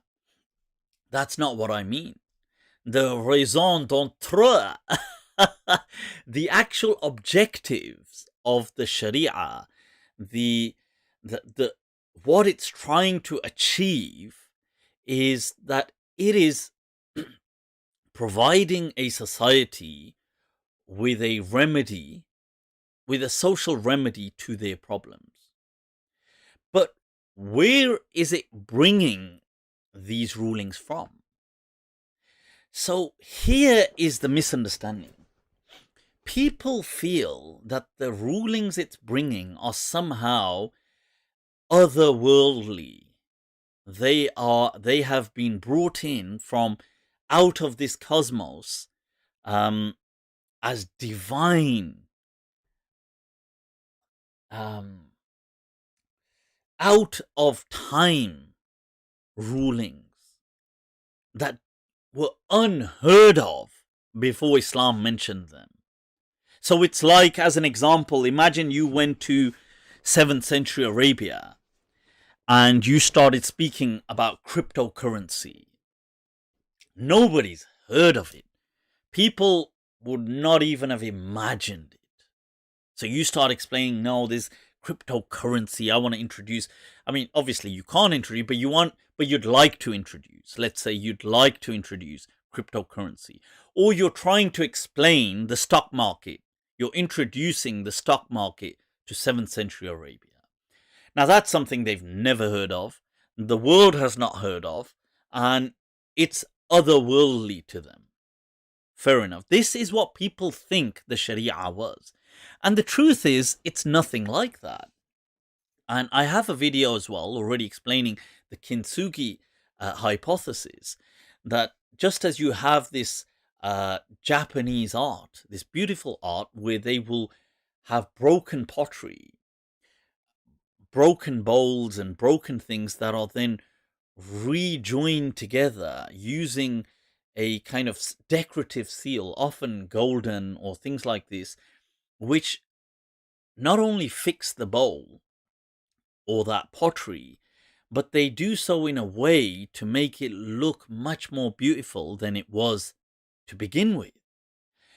And that is what I've said the Shari'ah was and is. It is the kintsugi hypothesis of, although that's from the Japanese wabi-sabi,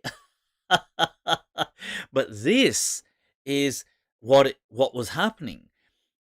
The Quran, the Sunnah was giving to the people solutions, social remedies from their societies. It was taking their things, their rulings, and it was telling them, it was just placing parameters on them so they don't transgress.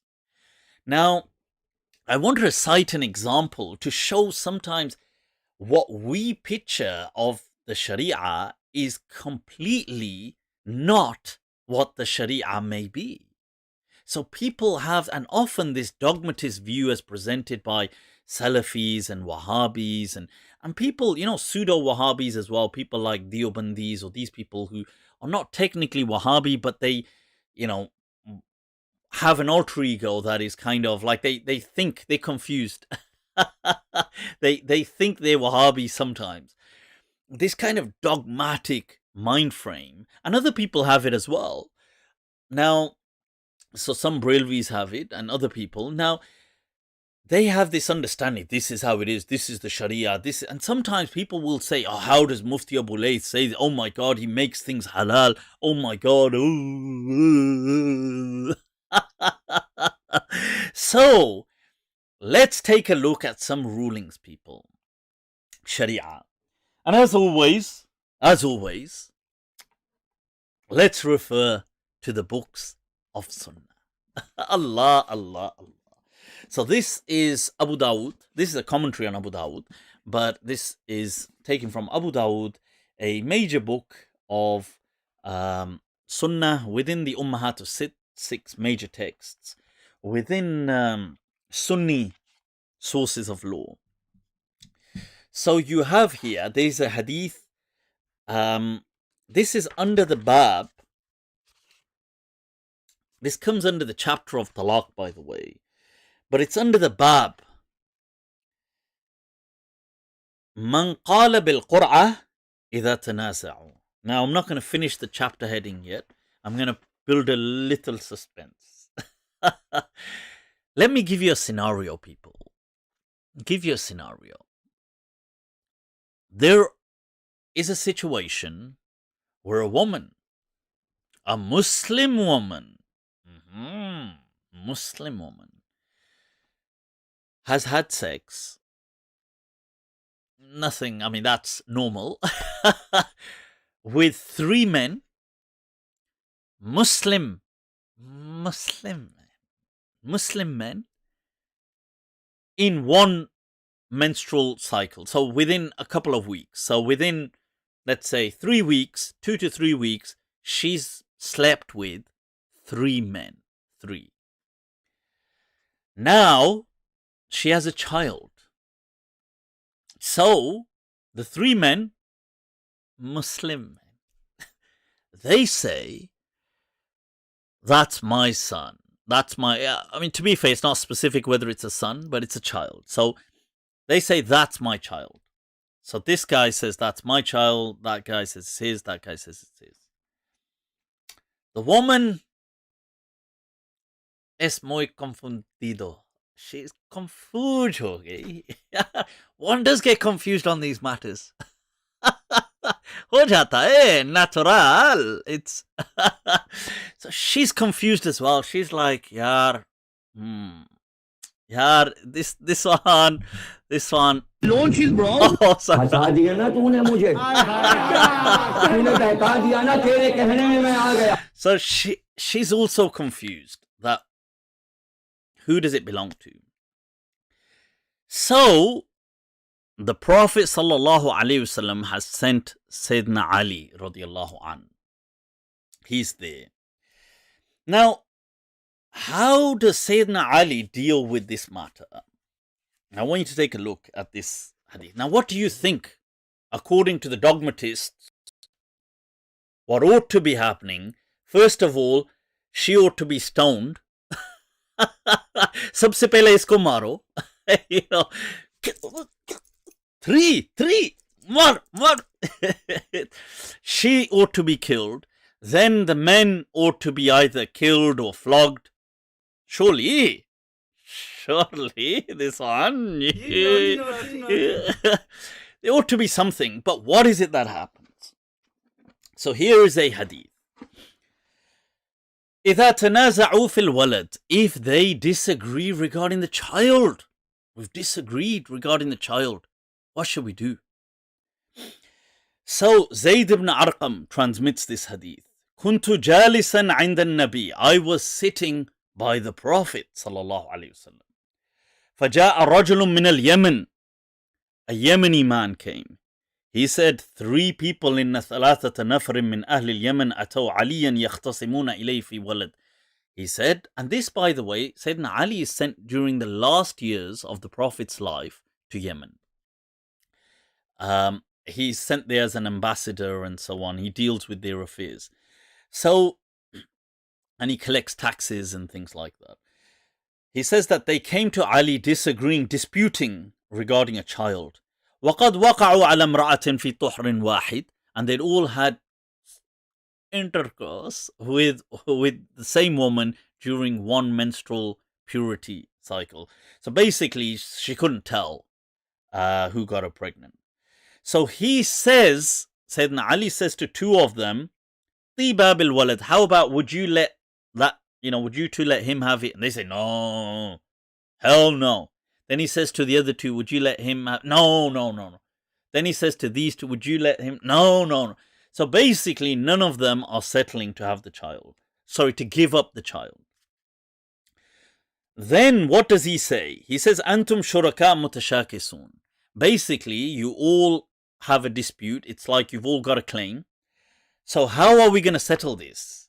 Inni muqri'um bainakum. I'm going to do a lottery. Huh? A lottery? Not lottery. Isn't lottery haram?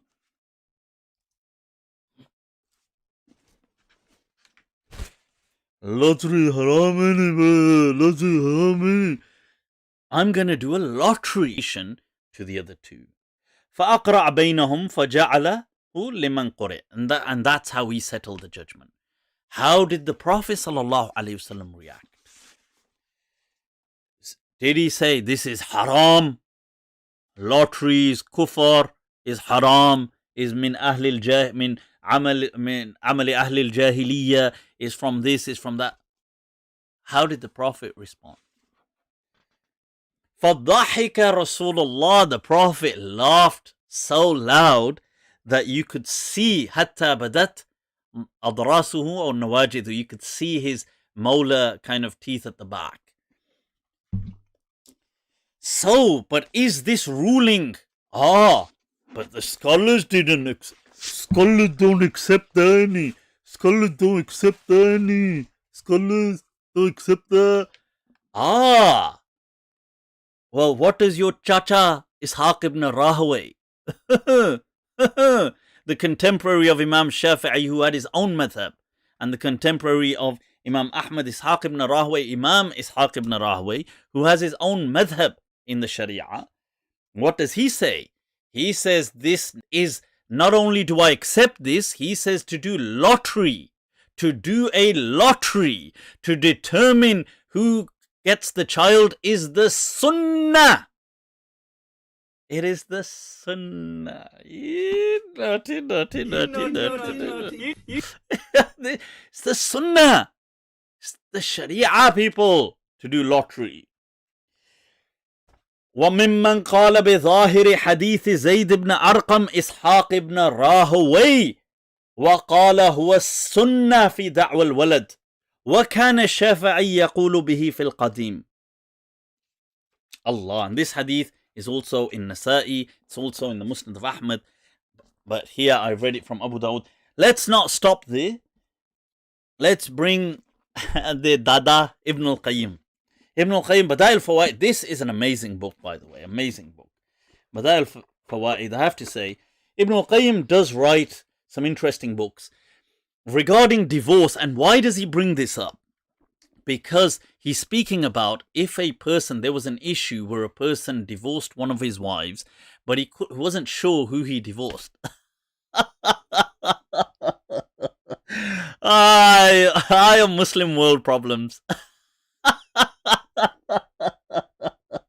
Yeah, what's your problem? What's going on? You look a bit down. Yeah, I divorced one of my wives. I'm just not sure which one it was. So the solution is that you do a lottery and you determine. So under this discussion, Ibn al-Qayyim then brings this whole thing. So he brings it under the section. This is on page 522 of this, where the fasl في من إذا طلق إحدى امرأتيه ثم اشتبهت عليه بالأخرى, about divorcing one of his wives and not being sure. And then he speaks about this matter and what the Hanbalis have said and which side he goes with. But then he goes on to speak about lottery. وَأَمَّا الْقَوْلُ بِالْقُرْعَةِ, he says, and as to determining things through lottery, فَقَدْ ذَكَرْنَا, he says, then we have mentioned min usuli shar'ihi, that he says we have mentioned from the principles of how this is legislated within the Shari'ah. ما يدل عليه وأنه أولى الأقوال في المسألة, and that how this is, in certain cases, the most deserving outcome in matters that you judge by lottery. He then goes on to say, there is a hadith in Bukhari. He mentions there is a hadith in Bukhari where the Prophet ﷺ uses lottery to determine the outcome. He says in the Sunan there is a hadith. In the Musnad of Ahmad there is a hadith by Abu Hurairah that two men came and they were claiming, both arguing over a particular animal, that he's saying it belongs to me, he's saying it belongs to me. And then the Prophet ﷺ says that, okay, because he couldn't be sure, he did a lottery between them. Okay. He then says that there is a hadith that the Prophet ﷺ says, إِذَا كَرِهَ الْإِثْنَانَ الْيَمِينَ, that you can make people take an oath, but if they both dislike to take an oath, should we force them? Say by Allah, he says, if they dislike. Or, check this out, people, for intelligence. أو استحباها, or if they both were too eager to take. यार ये eager क्या है यार, बहुत उतावले हो. Why are you so eager to take an oath? See, it becomes suspect. In that case, فَلْيَسْتَهِمَا عَلَيْهَا, let them do a lottery over the outcome. Allah, Allah, Allah. Then there is a hadith in the Sunan by Salma. This is who? This is Wabiyon ka Dada. Ibn al-Qayyim al-Jawziyah, right? Or Ibn Qayyim al-Jawziyah. This is him bringing it in his book, Badai al-Fawaid. Not me. Not me. Not the Malikis. When I say the Malikis say that the Sharia accommodates with this and it does that and there's maqasid, they go, Malikis, what did they know? This on this Ibn Kaka here is Ibn Qayyim al-Jawziyah, the Dada, right? Who to them is just a darja beneath Ibn Taymiyyah. So you've got the Prophet, you've got Ibn Taymiyyah, then you've got Ibn Qayyim. So he says And I do like Ibn al-Qayyim, don't get me wrong. Obviously, I don't worship him like that they do, but I do like him. So he says, in this next hadith from Salama, that two people came arguing over what? Over inheritance. Inheritance? Where Allah says that the hudud Allah have been laid out? They've been arguing over inheritance. And he says that because they'd lost the evidence of who it belonged to. So the Prophet said to them, because you can't bring a bayyinah who was the rightful inheritor amongst those two people, he says, and the Prophet does warn them that, look, if you're going to bring a false thing, then you will be liable on the Day of Judgment, and it is unlawful for you to take it. But how does it end? He says, the Prophet said that قُلْتُمَا فَاذْهَبَا فَاقْتَسِمَا and ثُمَّ تَوَخَّيَ الْحَقِّ ثُمَّ اسْتَهِمَا عَلِيهِ. He says that you go, you do this division if you can, and then he mentions that you do a lottery over it, and whoever wins it, he then has to, the other person has to kind of forego his claim, okay, forfeit his claim.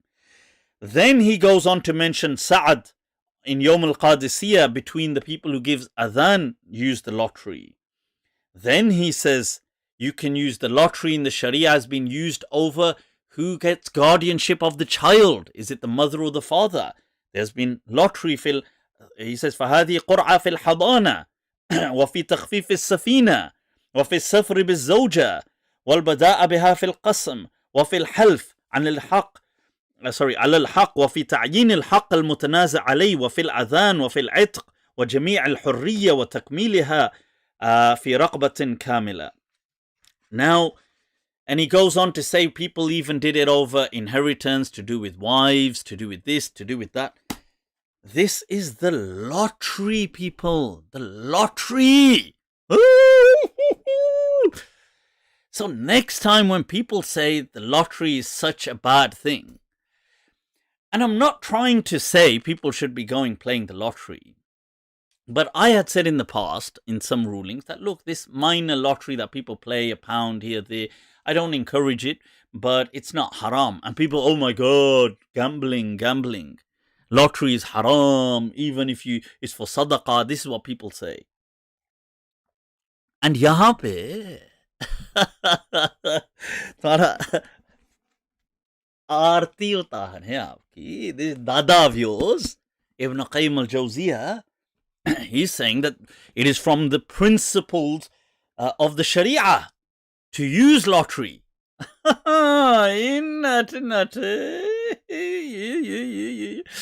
It's a very fascinating book, by the way. The same,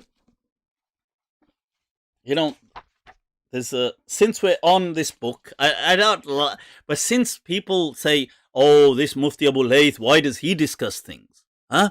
Why does he discuss certain matters? He has a whole section dedicated to, you can't see it, this reversed. Istimna. ये क्या हो गया बाबा? कैसे सो? Istimna means masturbation, the masturbation. Huh? Toba, nasuha. A whole section dedicated to it. What's he saying? What do some of the Hanbalis, he's bringing their opinions, saying, فَقَالَ بَعْضُ أَصْحَابِنَا. Some of our companions, the Hanbalis, have said that a woman, if she had a lot of desire and she couldn't fulfill it sexually, يَجُوزُ لَهَا اتِّخَاذَ الْأَكْرْنِيج. She can take this particular apparatus. My oh my, ye apparatus se karen kya yaar ye? I've got this apparatus, but karun kya? What next? What next, Sheikh? What next? He says, وَهُوَ شَيْءٌ يُعْمَلْ مِنْ جُلُودٍ. So okay, it's something you make out of leather. Okay, let's make it out of leather. But what shape shall we give it? على سورة الذكر. Huh? Tawbah in the shape of a penis. Tawbah, tawbah, tawbah, tawbah. Sheikh ji, yaar, sharminda kar dete.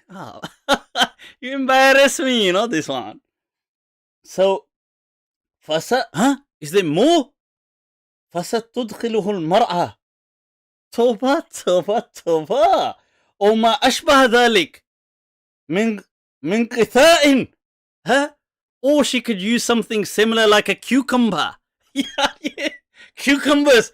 توبة توبة توبة توبة توبة توبة. And she could توبة. Even though Ibn al-Qayyim himself says he doesn't like that opinion, but he says this is a valid opinion of many of the Hanbalis, and he is bringing it, proliferating the teaching. Tawbah, Tawbah, Tawbah, Tawbah. A great book, great guy. Kaka. Ibn Qayyim. That book, all I can say is... bro. Oof. Tawbah. Tawbatan nasuha. It's as cool as a cucumber, that book. Right, so where does that leave the rest of us, bechare, after people are just used to cucumbers? Bechari ummat, this miskeen ummah, where is it going to go? Where are the men going to go? Yeah, so that's Dajjal with a small d. Or we can say mini Dajjals, no problem. But there is one Dajjal with a big D, okay? Rhythm, correct? Rhythm. So people, let's take a few of your questions, then we'll move on to the discussion that is yet pending. Pagangate. Somebody said she was, super chatting? I missed some super chats. Let me just take a look. Nope, I can't see any super chats I've missed. You're doing it, people. You're doing it. So, but that reason I mentioned that is because that's to present to our Salafi. This is the reason they don't discuss with me. A lot of these people will talk about me, but they'll never talk with me. Because the problem is this book very deep. I have access to the books, and I've read more than them combined. And I don't know why I end up finding these kind of rulings. I don't know. They just, it's like, I don't know, it just gravitates towards me. It's like the universe giving me these things. I'm like, yeah. Yaar, don't yaar. Oh yaar. Kaise so? But still, the universe just gives me, it must be a sign. So I'm always more than happy to discuss these things with any person who wants to challenge them, who thinks they have a better understanding of the Shari'ah. Hadir, labbaik wa sa'daik. Wa ana hadirun bayni yadayk. So if any person wants to discuss them, we can discuss them. So let's take a few.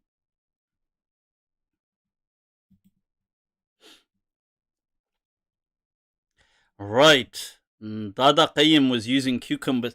But then Dawah Man quotes Ibn al-Qayyim as saying, see, this one is him saying that according to him, a particular sexual position, where the woman is on top, eventually leads to homosexuality. I don't know how that logic works, unless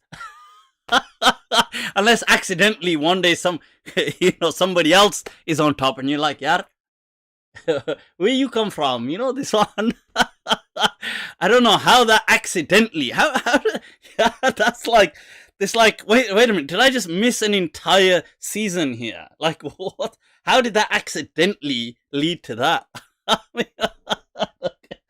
It's like one day she said, or he said, let's do this.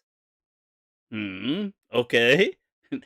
5 minutes later, there's like a gay orgy going on. It's like, you've we film it. Is this the same? Anyway, we'll speak about Dawah Man in just a moment. Let's take some questions. Let's move on. All right. Now, just as a quick side note, you know the whole thing on gambling. Gambling is haram, but I've mentioned that is gambling generally, because gambling is highly addictive and it destroys lives and it destroys families, it destroys homes. And I do condemn gambling, and I advise people to kind of get help to cure that. But things like scratch cards or lottery or person playing a pound here or there, or, you know, they're at some machines and they put in these things do not really fall under that form of gambling. Although, yes, in essence, it's a gamble, 2 of a pound or a 2 or things like this, but they are not haram. One may say it's not a good thing to do, but it's not haram. That's what that ruling is. But yeah, many things can destroy families. As in the comments it says, cucumbers can destroy family. I'm sure they definitely can. It won't be as easy maybe getting a replacement. It's like, so people, let's take a few questions. What about the Facebook? Let me take a look here as well. Khadim Rizvi must be enjoying it. Khadim Rizvi.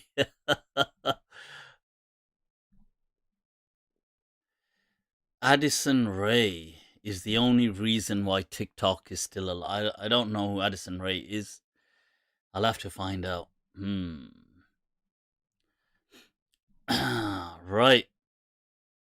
Thoughts on the Mu'tazila?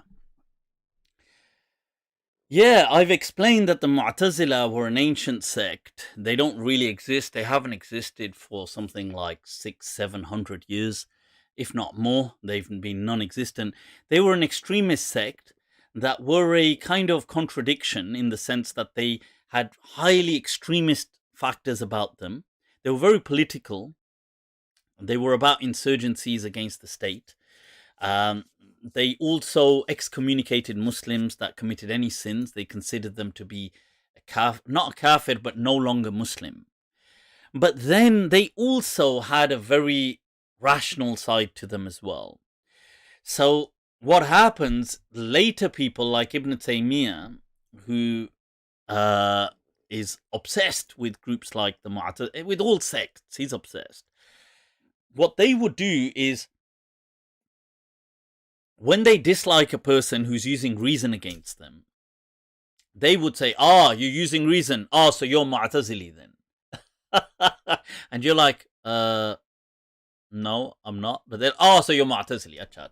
You're like, no, definitely not. So then you're definitely Mu'tazili. Yeah. If you're a Mu'tazili, you're going to deny. Are you Mu'tazili? Or deny? Clearly Mu'tazili. You're like, how do you... What is this investigative method? You're like trying to... So the Salafis today, and unfortunately other Muslims as well, through that discourse, have inherited that. So they feel as well that, when people use their reason and you can't answer them, this is an answer then. Let's call them Mu'tazili. And they're like, but I'm not a Mu'tazili. And they're like, so you are. You're like, but I'm not. Then you definitely are. Wait a minute. Do you feel that things should make sense? And you're like, yeah. Do you feel that things should be based on reason? As in, that you should, in essence, make sense with the world, how you observe it, and how things, they fit in mentally. Do you feel that? Do you feel that? And you'll be like, should things be logical? Yeah. These are not Sunni. You're like, but I don't get it. Do you think we should use our intellect? And you're like, should we use our aql? You're like, duh. This one, borderline kafir. This is literally what the discussion has become. So it's just silly, because what happens is these people will then say, like, I will say, oh, when I discuss my point and I say, well, this is based on reason, they'll say, say you're Mu'tazili. And you'll be like, no, definitely Mu'tazili. You're like, but I'm not. We answered all the Mu'tazila hundreds of years ago. Mu'tazila have been answered. Mu'tazila have lost. We won. Woo, woo. And you're like, but I'm not Mu'tazili. Boy, we annihilated you guys centuries ago. Oof. Toba. Just decimated you guys. You're like, okay, why am I being forced to take that position? Yeah, so that's the thing. So Mu'tazila are not Mu'tazila because they use their brains. That's dumb. Obviously, that's like saying, you use your eyes. Do you use your eyes? You've got eyes. Do you use them? Deviant. What? You use your ears. Use your ears. You use your brain. You use your intellect. You want things to be logical. This one's dumb. That's like, you can clearly see the people who came up with this logic are totally dumb. That's like a bunch of, I don't know, like rural Bedouins who must be so dumb that when an intelligent guy came to them, they must have been like, ha, he's educated. Educated, dumb. And it's like this is like an inside joke amongst dumb people, that they just, he uses his brain. He uses his brain.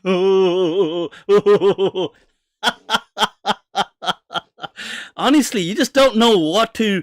You're like, I don't get why. Why am I being insulted for using my intellect? Like that's just like, that's like never happened in human history.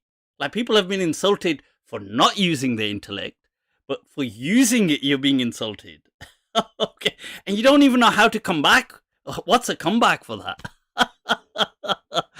Right, okay. Let's move on, people. Right. So, nighttime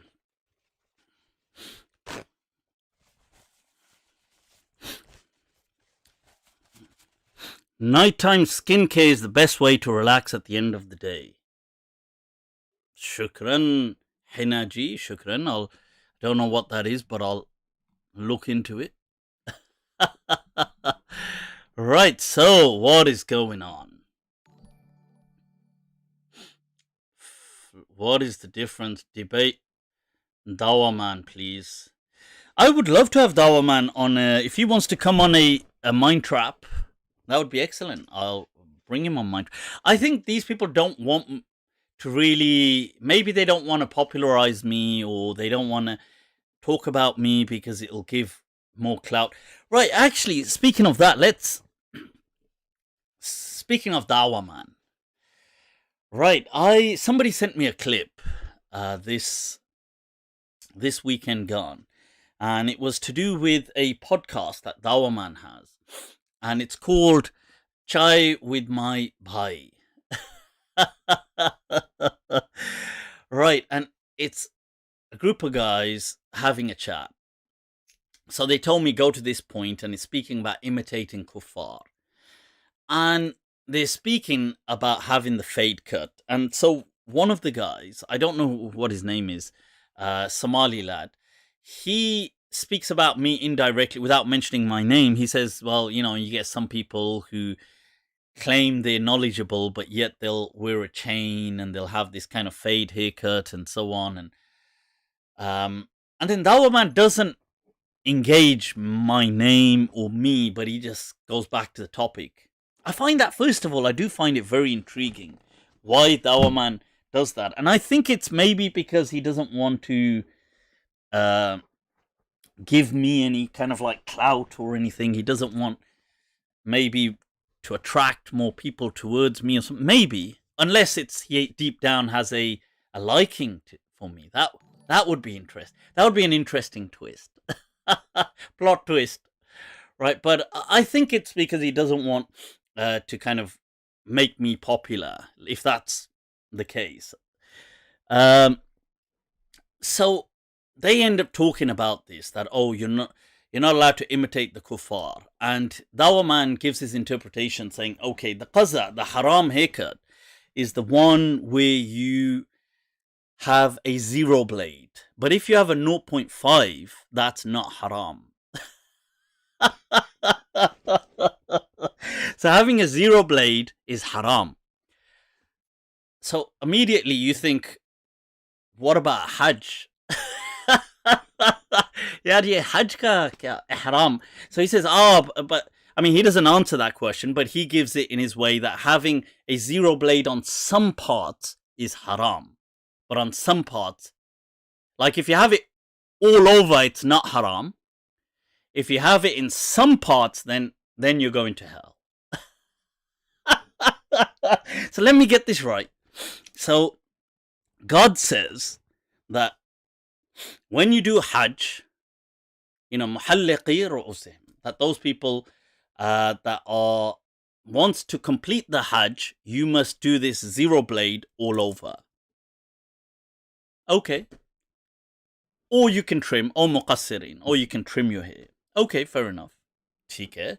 So shaving the head can't be haram. No. In fact, it's haram, or it's, not to do, or if you don't trim at least after the Hajj. So in some cases, it's mandated with a substitute. Okay. Point. Is it okay to grow your hair? Yeah, it's okay to grow your hair. When you grow your hair, can you have a hairstyle? Of course, you can have a hairstyle. Okay. It's natural when you grow your hair won't be the same length. That's natural, because obviously the hair growing here is not going to be the same length as the hair growing here on the sideburns, or the same as so the Prophet had long hair. Now, to have long hair, what you're going to do is you're going to have the hair from the front longer. So it has to, because otherwise you can't really tie it. If this hair is, so the Prophet would tie his hair as well, as would the companions, would actually braid some of their hairs, and they would have things like ponytails and stuff like that. Now, to do that, your hair from here has to be longer than the hair from here. It has to be, otherwise it wouldn't. Yeah, but that's fine. Okay, so having it equal length. No, you don't have to have it equal length. Okay. What about if I grow my hair, but I shave up to here? Oh! Harami! Throw him in hell. Throw him in. This one, hell.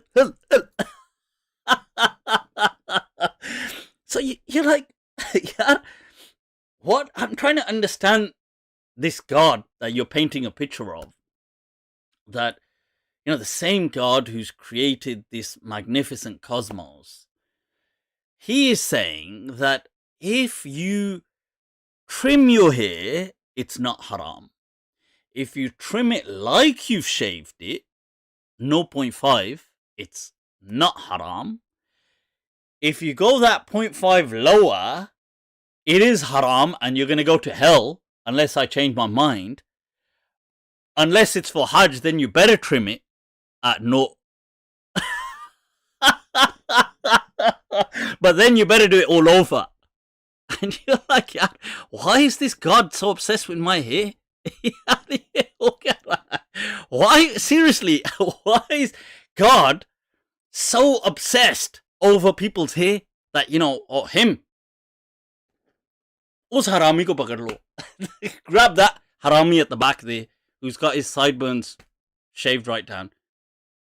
They're like, you thought we couldn't tell that that's not a 0.5, that's a 0. Throw him in the bottom pits of hell.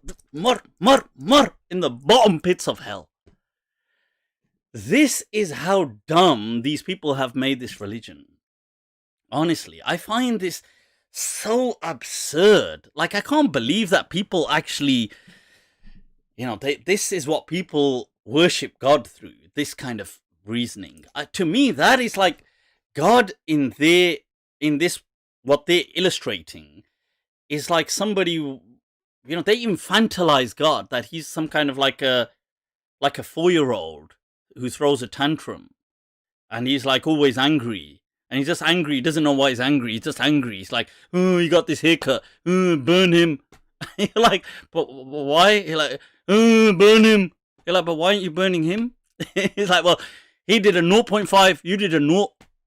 He's like, why aren't you burning him? Yeah, he did a 0 because I told him to do a 0 because it was Hajj. So he had to do a 0. But why are you burning that one? Yeah, because he did the Hajj and he didn't do a 0. So we're going to burn him and we're going to burn you. So this kind of an image of God, I don't get. Like, how do these people manage to pull this off? But yeah, so anyway, speaking of Dawah Man, I have to say though, I have to say, I watched Dawah Man's, some of his clips, because I watched one, then YouTube recommended a few, so I went through some of them. And I have to say, I am impressed with Dawah Man's marketing. Oh, this one.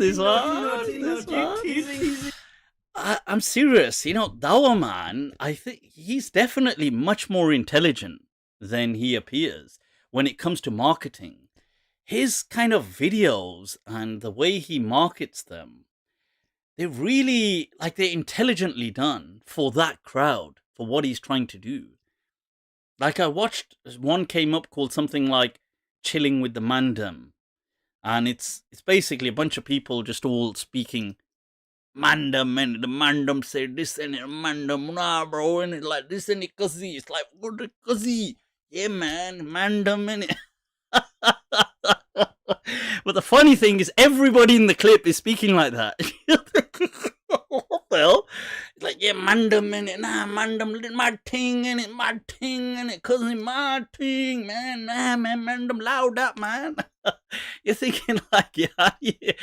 I mean, I could understand if one or two guys were speaking, but everybody the camera goes past is speaking like that. And you're thinking, yeah, do these guys all just speak like that?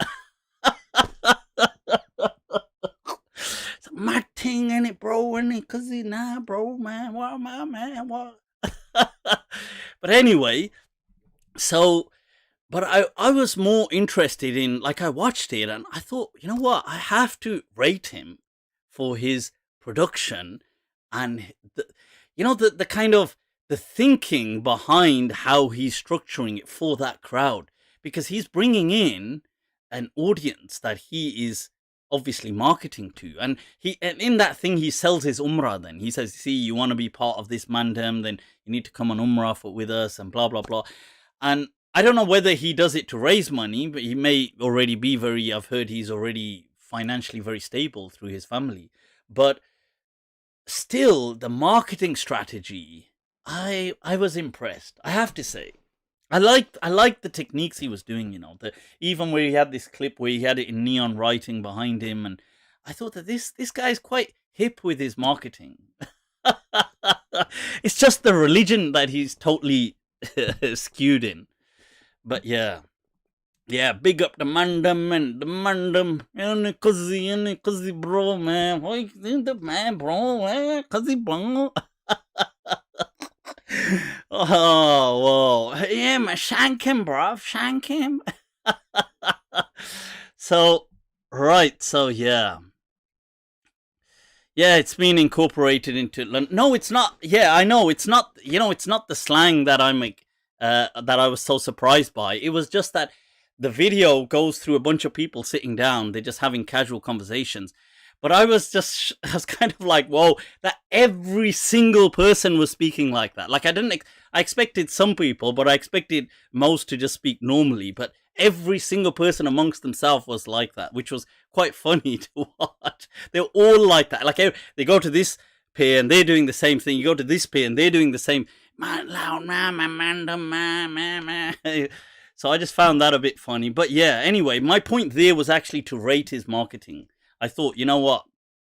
He's got some brains behind him, but unfortunately just doesn't use them in religion. Or maybe he does use them and this is purposely doing what he does.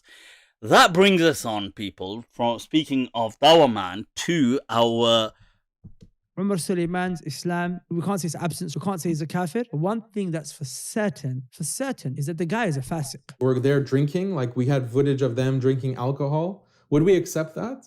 No, right? And this is shirk. This is much worse than that. No, this is worse than that. This is worse. So that's a thing that, wallahi, I have no doubt in my mind. And even his studio here, I gotta say, I like it. I like the way he tested with them. The guy is a fasiq. Designing the neon lights. Maybe he's not a kafir, but he's definitely, and is a fasiq fit to be an imam? Is he fit to be a person you take your knowledge This from? is the tag team that is forming tag team formation. Some people might feel uncomfortable that I've said that. Wallahi, they might really feel uncomfortable that, Imran, you can't say that. What do you mean? Akhi, the guy is letting people, like, if he is, you would think he's a fasiq if he allowed people to drink alcohol, smoke weed, stab each other, kill each other, rape each other, and not do anything and stand by and watch. He allowed shirk to take place, and then he participated in a shirky ritual. And then he says, what, it's a lapse? And you're telling me he's not a fasiq? Wallahi, fisq and fujur is it doesn't go below that. So to have a man like this, wallahi, is problematic. Alhamdulillah, wassalatu wassalamu ala rasulillah. So that, what you saw there, was an interview between, a tag teaming effort between, we're going to come to that in just a moment. A tag team effort between Dawah Man and Danny Boy. So what is this all about, people? Well, you've gathered it there. You've understood this is about Omar Suleiman. Omar Suleiman. So here he is at a protest. This whole fiasco that you're seeing, ladies and gentlemen, is what we can term Pagangate. Okay, so why? Because what's happening is Omar Suleiman has been accused by Danny Boy that he has participated in pagan rituals. How can he be an imam? So this is the whole thing. And let's take a look at some of the things that have been highlighted. Now, Danny Boy has been going at Omar Suleiman for quite a while now. And recently, I think he's actually starting to get through to him. Because Omar Suleiman started reacting. And we're going to see here that, let's take a look at some of the pictures of the event. You've got here Omar Suleiman. This will be highlighted. This was one of the things. There was something about an anointment that we can see right here. Right there it is. That's the care director. I don't know who he is, but Hussein Ailush, who's being anointed. He will speak of something called the libation. What is the libation? It is a ritual of pouring a liquid such as wine, milk, water, etc., that as an offering to a deity or a spirit. And what Danny Boy will highlight is this itinerary that Omar Suleiman knew exactly, according to the itinerary of the protest, what was to happen and where it was to take place. So, pause that. Let's zoom out. What's happened? There's been beef going on, people. Masala Segment between Omar Suleiman, between Daniel Haqiqatjou.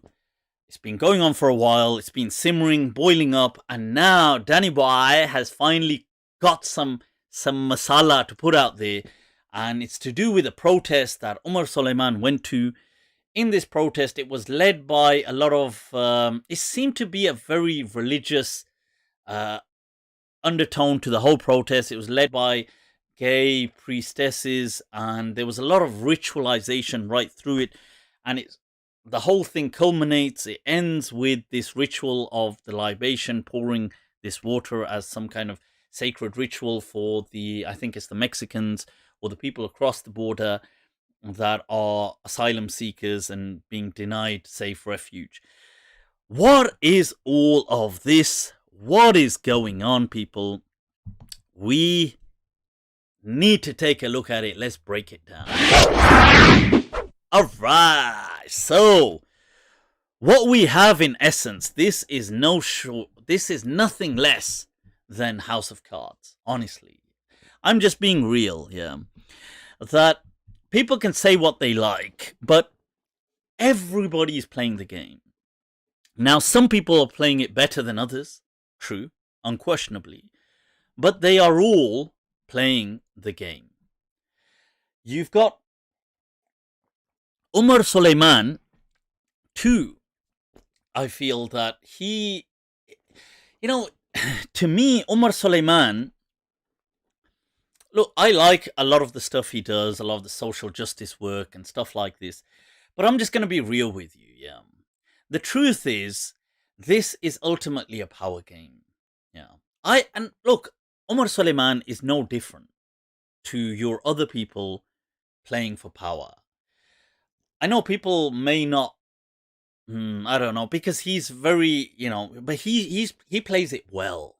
So I like, and I think there's nothing wrong in a person having motivations. I have motivations, you have motivations, every person has, some people are driven by money, by wealth, by status, by power, by women, by other things, whatever floats your boat. These imams are no different. And I can't fault them for necessarily just wanting power or wanting status or wanting money or wanting things like this. My only problem is when they super gloss this whole thing in high religiosity. See, that is a problem. And yeah, and I feel that is an issue with Omar Suleiman as well. See, he does these things, but then and to me, I'm not going to just fault him for these things because I know why he's doing it. He's doing it for the clout that he's after. And fair play. I mean, he has kind of rubbed shoulders with the president of America. He's been with high dignitaries. He has become, such a highly rated imam within the United States. So it's natural for him to do several things for PR, to get up there, to fight on the side of people being persecuted, to do certain things. It serves a PR image. And I'm not going to personally knock him for that. But what I will point out is when he too does all this Islamic talk of why it's all, the sake of Allah and all this kind of stuff, then this one, not nice, my friend. Because the problem, you see, when you do all of that, right, then you're going to give rise to these forms of opposition that...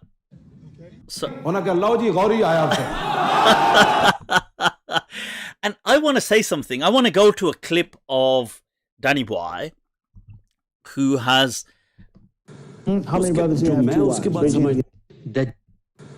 many brothers do you have? उसके बाद समझता हूँ इसकी castration होनी चाहिए. Chemical castration. ये बड़े brothers have more than wives. What is going तो on? उनको surgery करें क्या वो आगे. Right, I've brought up an entire clip here. Where's it gone? Right, so I'm going to bring up an entire clip. Here it is. Right, this is Danny Boy explaining his beef, his version. So what he's got to say. And I think this is petty as hell, but still, let's take a look at what he has to say. Pour out the water. We don't want any violence. Offer them knowing that water knows no borders and neither does love. Thank you, ma'am. We come here as vessels of love. So this clip is taken from reminding Danny one Y. another across our borders that we are one people, one humanity. Here you can see Omar Suleiman Danny is getting Y. into position. And this means that this was all planned in advance. It wasn't something spontaneous off the top of his head where he was put on the spot. No, this was coordinated in advance. Militarization of our borders is violence, and at the cost of that violence is human lives. We stand here in one of the most beautiful places on this earth to listen to the sound of God, to listen to the sound of our Creator singing in our hearts of the fullness of our humanity that tells us to greet one another with love and not with violence, with compassion and not... Hi, Danny Boy, with his editing. Borders. We consecrate this work today. So this is the libation, the pouring of water. Accept that people stand behind bars, remain in cages. Here is Omar Suleiman. Remain separated from their If you human take the family, theory that Suleiman was Amenhotep, accept that this is normal. the peaceful pharaoh, here is Omar Amenhotep. Are people with guns. Instead, we call out to them with love. That you have a right to seek peace. You have a right to seek asylum. Yes. You have a right to not be tear gassed. Yes. You have a right to be honored and dignified. Yes.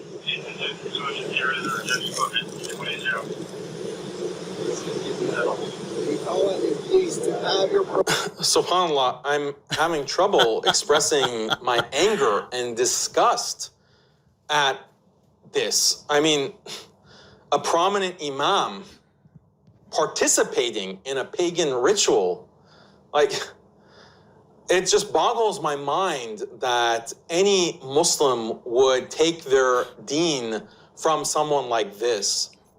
And let's not forget that this happened in front of hundreds of people. And this was the main deal. This was the main show, to bless the migrants, to bless the migrants. This ritual was the whole purpose, the culmination of this Sunnah protest. And there is an imam supposedly representing Muslims who is there at front engaging in outright kufr. After I made my initial post with the pictures, Omar Suleiman actually responded, and he included a comment on his page where he says, I did not participate in any anointing ritual. As Muslims, it's not permissible to worship in the rituals of other religions. Is this not deception? Is this not playing with words? I didn't participate in any anointing ritual. I did participate in a water ritual, though. And make sure you remember this comment, just in case once this video comes out, Omar Suleiman tries to justify his participation in the water ritual. Because if participating in the water ritual is okay, why wouldn't it be okay to participate in the oil anointing ritual? But he doesn't defend the oil ritual, and he says participating in rituals like this is haram. And he's also understating that it's not permissible to worship in the rituals of other religions. Not only is it impermissible, it is actually kufr. Now, if a jahil wants to come and argue that this is not kufr because we don't know the intentions of Omar and what's in his heart, I'll say this: his intentions are irrelevant. The action itself of pouring libations is a ritual of shirk. It is a pagan kufr ritual. Right now, so this has been the event, folks, and what's happened is everybody has jumped out. You know, Omar Suleiman on his side, he's got all the big boys. Amongst them, you've got Yasser Qadi, Biggie D, who's jumped out. He said, look, anybody accusing him of this is just a jahil in Islam. He's just a jahil. You've got in the UK, Abu Isa. Magambo. Abu Isa jumping out saying, this guy's a jahil, this guy's a this, ha ha ha, how can people take him seriously? How can they do this? And you've got a few others that they've had jump out. Obviously, Jonathan Brown previously, the other Yaqeen people. Now, you've got all of this going on. Yeah, Yasser Qadi, Danny Boy, Abu Isa, Magambo, he decides to come out as well. You've got all these people who, by the way, are all still one group. They're all a bunch of friends and all part of the Maghrib Institute.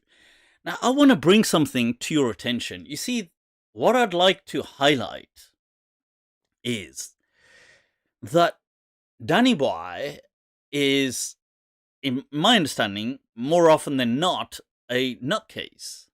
Yeah, he is somebody who, I don't know why people take him seriously the way they take him. That's my understanding. But he is the product of those people. He is what Omar Suleiman, what Yasser Qadi, what Abu Isa, what al-Maghrib have created. Who was Danny Boy? Nobody had heard of Daniel Haqiqatjou, right? Let's take a look at his. This is his own profile for, his website, Muslim Spastic. Sorry, I mean Muslim Skeptic, right? The Muslim Skeptic, he highlights how he, for many years, was a key. He had a key role. He was playing, as he mentions here, that he's lectured, he's been to many places, he's held these prominent positions with who? With Al-Yaqeen. Let's not forget that. I want us to take a look at this. This is fascinating, that this is Daniel Haqiqatjou. For many years, people, for at least 3-4 years, he was promoted by these very same people who put him as a great sheikh, great ustad, great representation of Islam. Yasser Qadi, look, this is a comment by Yasser Qadi about him. Yasser Qadi, this is Danny Boy on his own post saying, look what Yasser Qadi says about me. That he says there's been a lot of discussion in the Muslim community, blah, blah, blah, blah, about legalization of same-sex marriages. And here is a person who he feels is contemporary, philosophically trained. He's a Harvard graduate. He's studying the classic Islamic sciences. He really tackles this topic so profoundly. This guy's so amazing. When Danny Boy was out there saying anything anti-left, anti-liberal, who was worshipping him, semi-worshipping him? Abu Isa, promoting his thing, promoting al-Maghrib.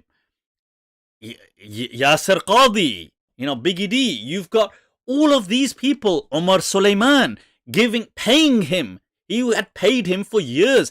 This argument, right, this argument that they did not know is utter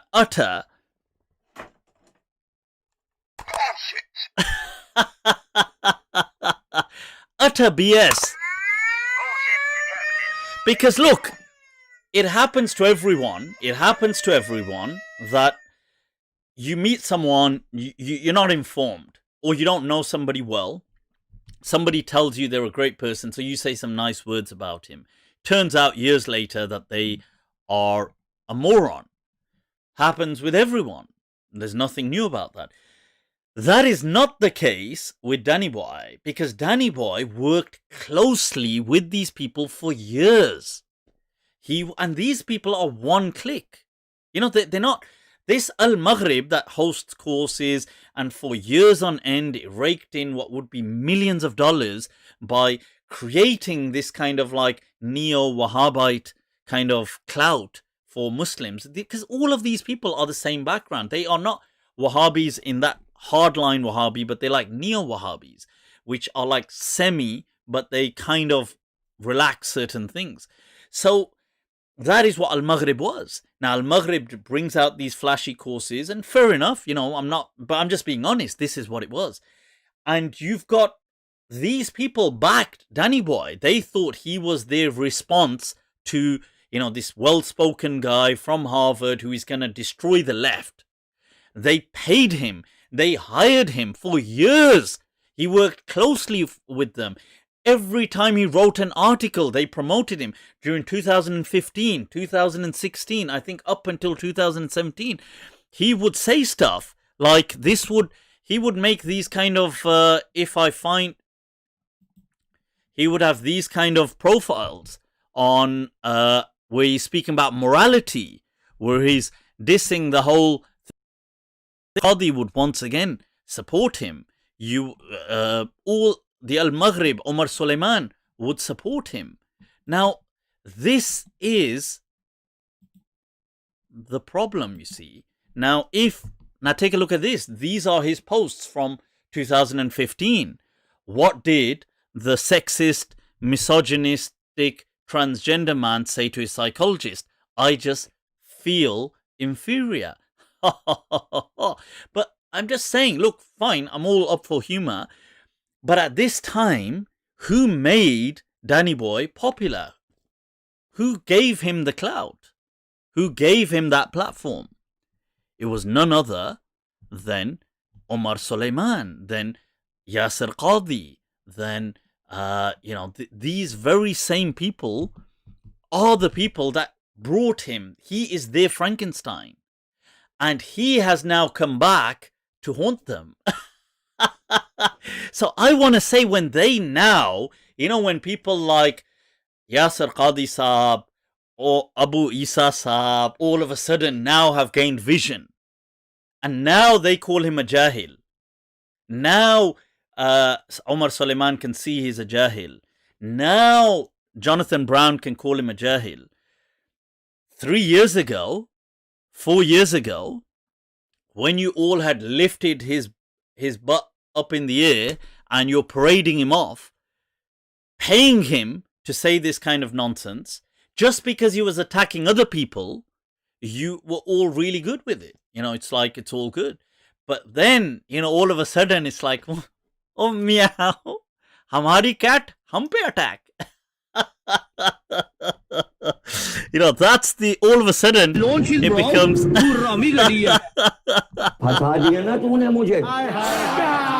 they're like,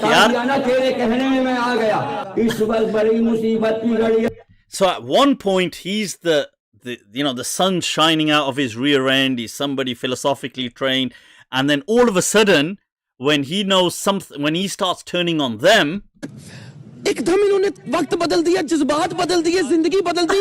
119 पे इतनी अच्छी partnership चली। ओ भाई, मारो मुझे, मारो मुझे, मारो। नहीं, ये मजाक हो रहा है, एक second. That's now Yasir Qadi, small d. That he's now with a small d. Or we can say mini Dajjals, no problem. But there is one Dajjal with a big D, okay? So I would say that, look, this whole thing, you can't have it both ways. You guys create a monster and then you are happy for this monster to attack other people. Now this guy seems heavily, I don't know, he seems autistic. Now he seems to be just hinged on you guys. Now this one bite, this one. So he's now coming, he's not letting them go. Boy, this is hilarious, honestly. And it's ultimately, honestly, I hate to break it to some of the people, but look, some are better than others, but everybody, sab notanki hai yaar, sab maya hai. It is all a facade. In the words of the poet, kuch nahi sivaye musalsal fareb hai. It is nothing but a perpetual deception. Dekha hai zindagi ko nihayat kareeb se. That I've seen this life and world from up close. That is all it is, even with these scholars, with all of these people. And you know what? My analysis on this, you see, personally, what is my understanding? I would say, now, personally, this is just me. I'm not down with superstitious rituals. My whole thing of the voice of reason is that I'm not into hocus pocus. I would personally not partake generally in like weird hocus pocus rituals, because to me that undermines my message of the voice of reason, because I see that ultimately as just superstition. So I don't, if it was somebody like me, I wouldn't go to these kind of protests that are just all about, like, everything is ritualized. It's all about, we're going to do some, like, if people said to me, let's go to a protest, and the protest is about asylum seekers. TK, if you're going to go. But if they say, okay, we're going to go to a particular protest where we're going to all get together, sing Kumbaya, my lord, and we're going to, we're going to say Hare Krishna 3 times, then we're going to go around ringing bells, and then we're going to do this kind of special rain dance, and then I find that stuff dumb. I'm going to be honest with you. I find it stupid. I find it dumb. I don't know what the purpose is. What are you trying to achieve with this kind of stuff? If you're there for a protest, then do a protest. If you're there to do some kind of... Look, I've got no problem people doing their own worship, but, why are you conflating these matters? I don't see them as... Like, this is not a sacred pilgrimage you're going on. You're just going to protest at the border. So if you said, we're going to go to the border and stick up white flags, this is an international understanding for we want peace. We're going to go there and people are going to tie themselves in chains to show, fine, it's bueno, that's good. You go there, you do that. But if people say, oh, we're going to go to a place and we're going to all wear these strange hats and we're going to dance around a fire and we're going to do stuff, yaar, kya kar rahe ho, yaar? Why don't you just go to that then? Because I don't see... And then, I'm just being honest, I'm giving you my 2 pence. Like, I don't see what these two have to do with each other. One is to do with some kind of like a hippie ritual, which, fine, people can do it. But one is a protest for people's human rights. So, but I get why, and this is where Omar Suleiman drops himself in it. You see, because he does these things for the clout, and I get that. But then, you see, that post he made, that post was wrong. Like, he shouldn't in his post try and be about halal haram. He says, oh, by the way, these rituals are haram and kufr for us to do them in Islam. Like, I wouldn't say that. I would say, look, if a person did some rituals, it depends on his intention. If he's worshipping that God and doing it like that, it is haram and kufr. If he's doing it for some other intention, it's his or her intention. Like, if you ask me, when I was a teacher, at a secondary school, we arranged religious site visits. So we would go to a masjid or an Islamic center, we'd take the kids, because when I taught religious studies, we'd take them to a church, we'd take them to a gurdwara. Now, when you take them to a gurdwara, you would have certain rituals that the gurdwara want you to do. So, for example, when you go in, you must cover your head, you must take your shoes off. I did that. We will do that. When you go in, they tell you, sit here, this is what the experience is. Why are you there? You're there to experience what these people do. That is the whole purpose of your visit. It is to experience what these rituals are. They will be reading from the Guru Granth Sahib. All the students will sit down. You'll sit down. They'll offer you prashad. They will be offended if you did not eat their prashad, if you took it, that is, and you did not. If you threw it away, it would be an offense. But this is the prashad they have. Do I feel it's haram to have that prashad there? No, because you are there.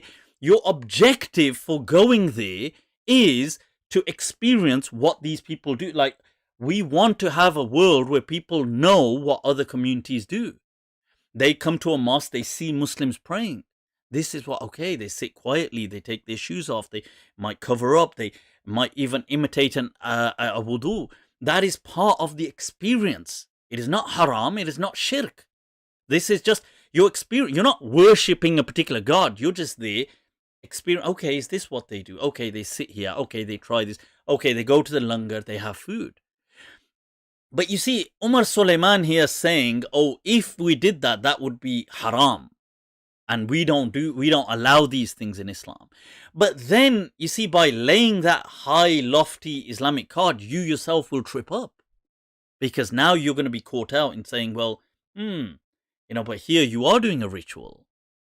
So, whereas if you're going on a protest, the objective is not to go experience rituals. The objective is to protest.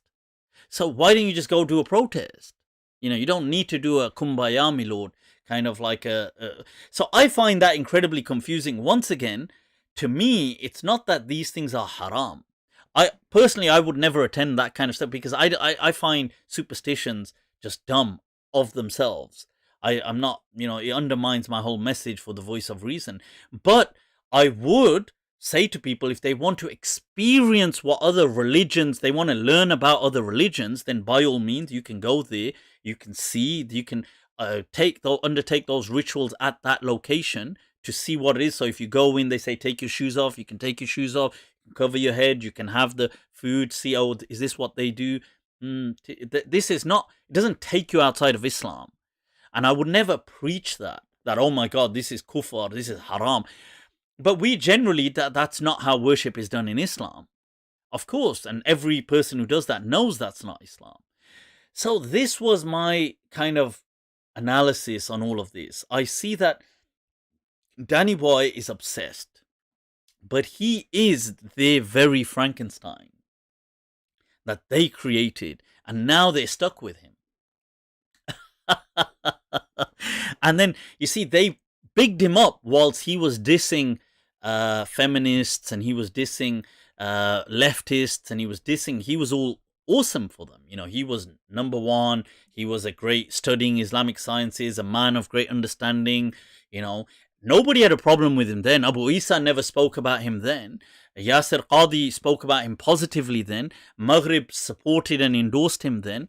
Omar Suleiman for years paid his salary then. And then all of a sudden, when he starts speaking against them, it's एकदम इन्होंने वक्त बदल दिया, जज्बात बदल दिए, जिंदगी बदल दी. 119 पे इतनी अच्छी पार्टनरशिप चल रही थी. ओ भाई, मारो मुझे, मारो मुझे, मारो. So that's what it is. People, let's wrap this up. I thought we've got to go over that. It's been awesome. We've covered a hell of a lot of things. Somebody said we need Hamza, Tzortzis, we need hijab on MindTrap. Sure, absolutely. I have messaged Hamza Tzortzis. He did say he would come on as soon as he frees up from his other stuff, but cool. Guys, don't let a French person see that. I don't know what that is. Cool, guys, it's been awesome. As always, if there's any issues, do reach out to me. If you haven't already subscribed to my pages, people, what the hell are you even doing? I did want to do a review of that actually, but I didn't get to. I love that fragrance. Tiziana Terenzi's Spirito Florentino. It is absolutely awesome. But I'll do that another time. So guys, if you want to reach out, make sure you have subscribed. YouTube, I did a meetup for September. Do watch it. It was quite interesting. I had a very fascinating dialogue back and forth. A bit of almost like a debate discussion with somebody about the whole miracles features within Islam to do with Jesus and other things, a virgin birth. Why, in my understanding, there was no virgin birth, but I go through all of this in great detail. Evolution we discuss. So definitely do check that out. It's called Mufti's Meetup September. The September meetup, you'll see it. And this week's MindTrap, that's already been. If you haven't watched it, check it out. Like, follow on Facebook, click the notifications on YouTube, Instagram. There's Patreon. I was saying last week we'll do our Patreon meetup. Didn't get round to it. Maybe this week, inshallah, we can get round to that. Guys, take very good care of yourselves wherever you are. I'm going to bring up the final page. So, to like, subscribe. Take very good care of yourselves. Remember me in a kind dua. Wassalamu alaikum wa rahmatuhu ta'ala wa barakatuh.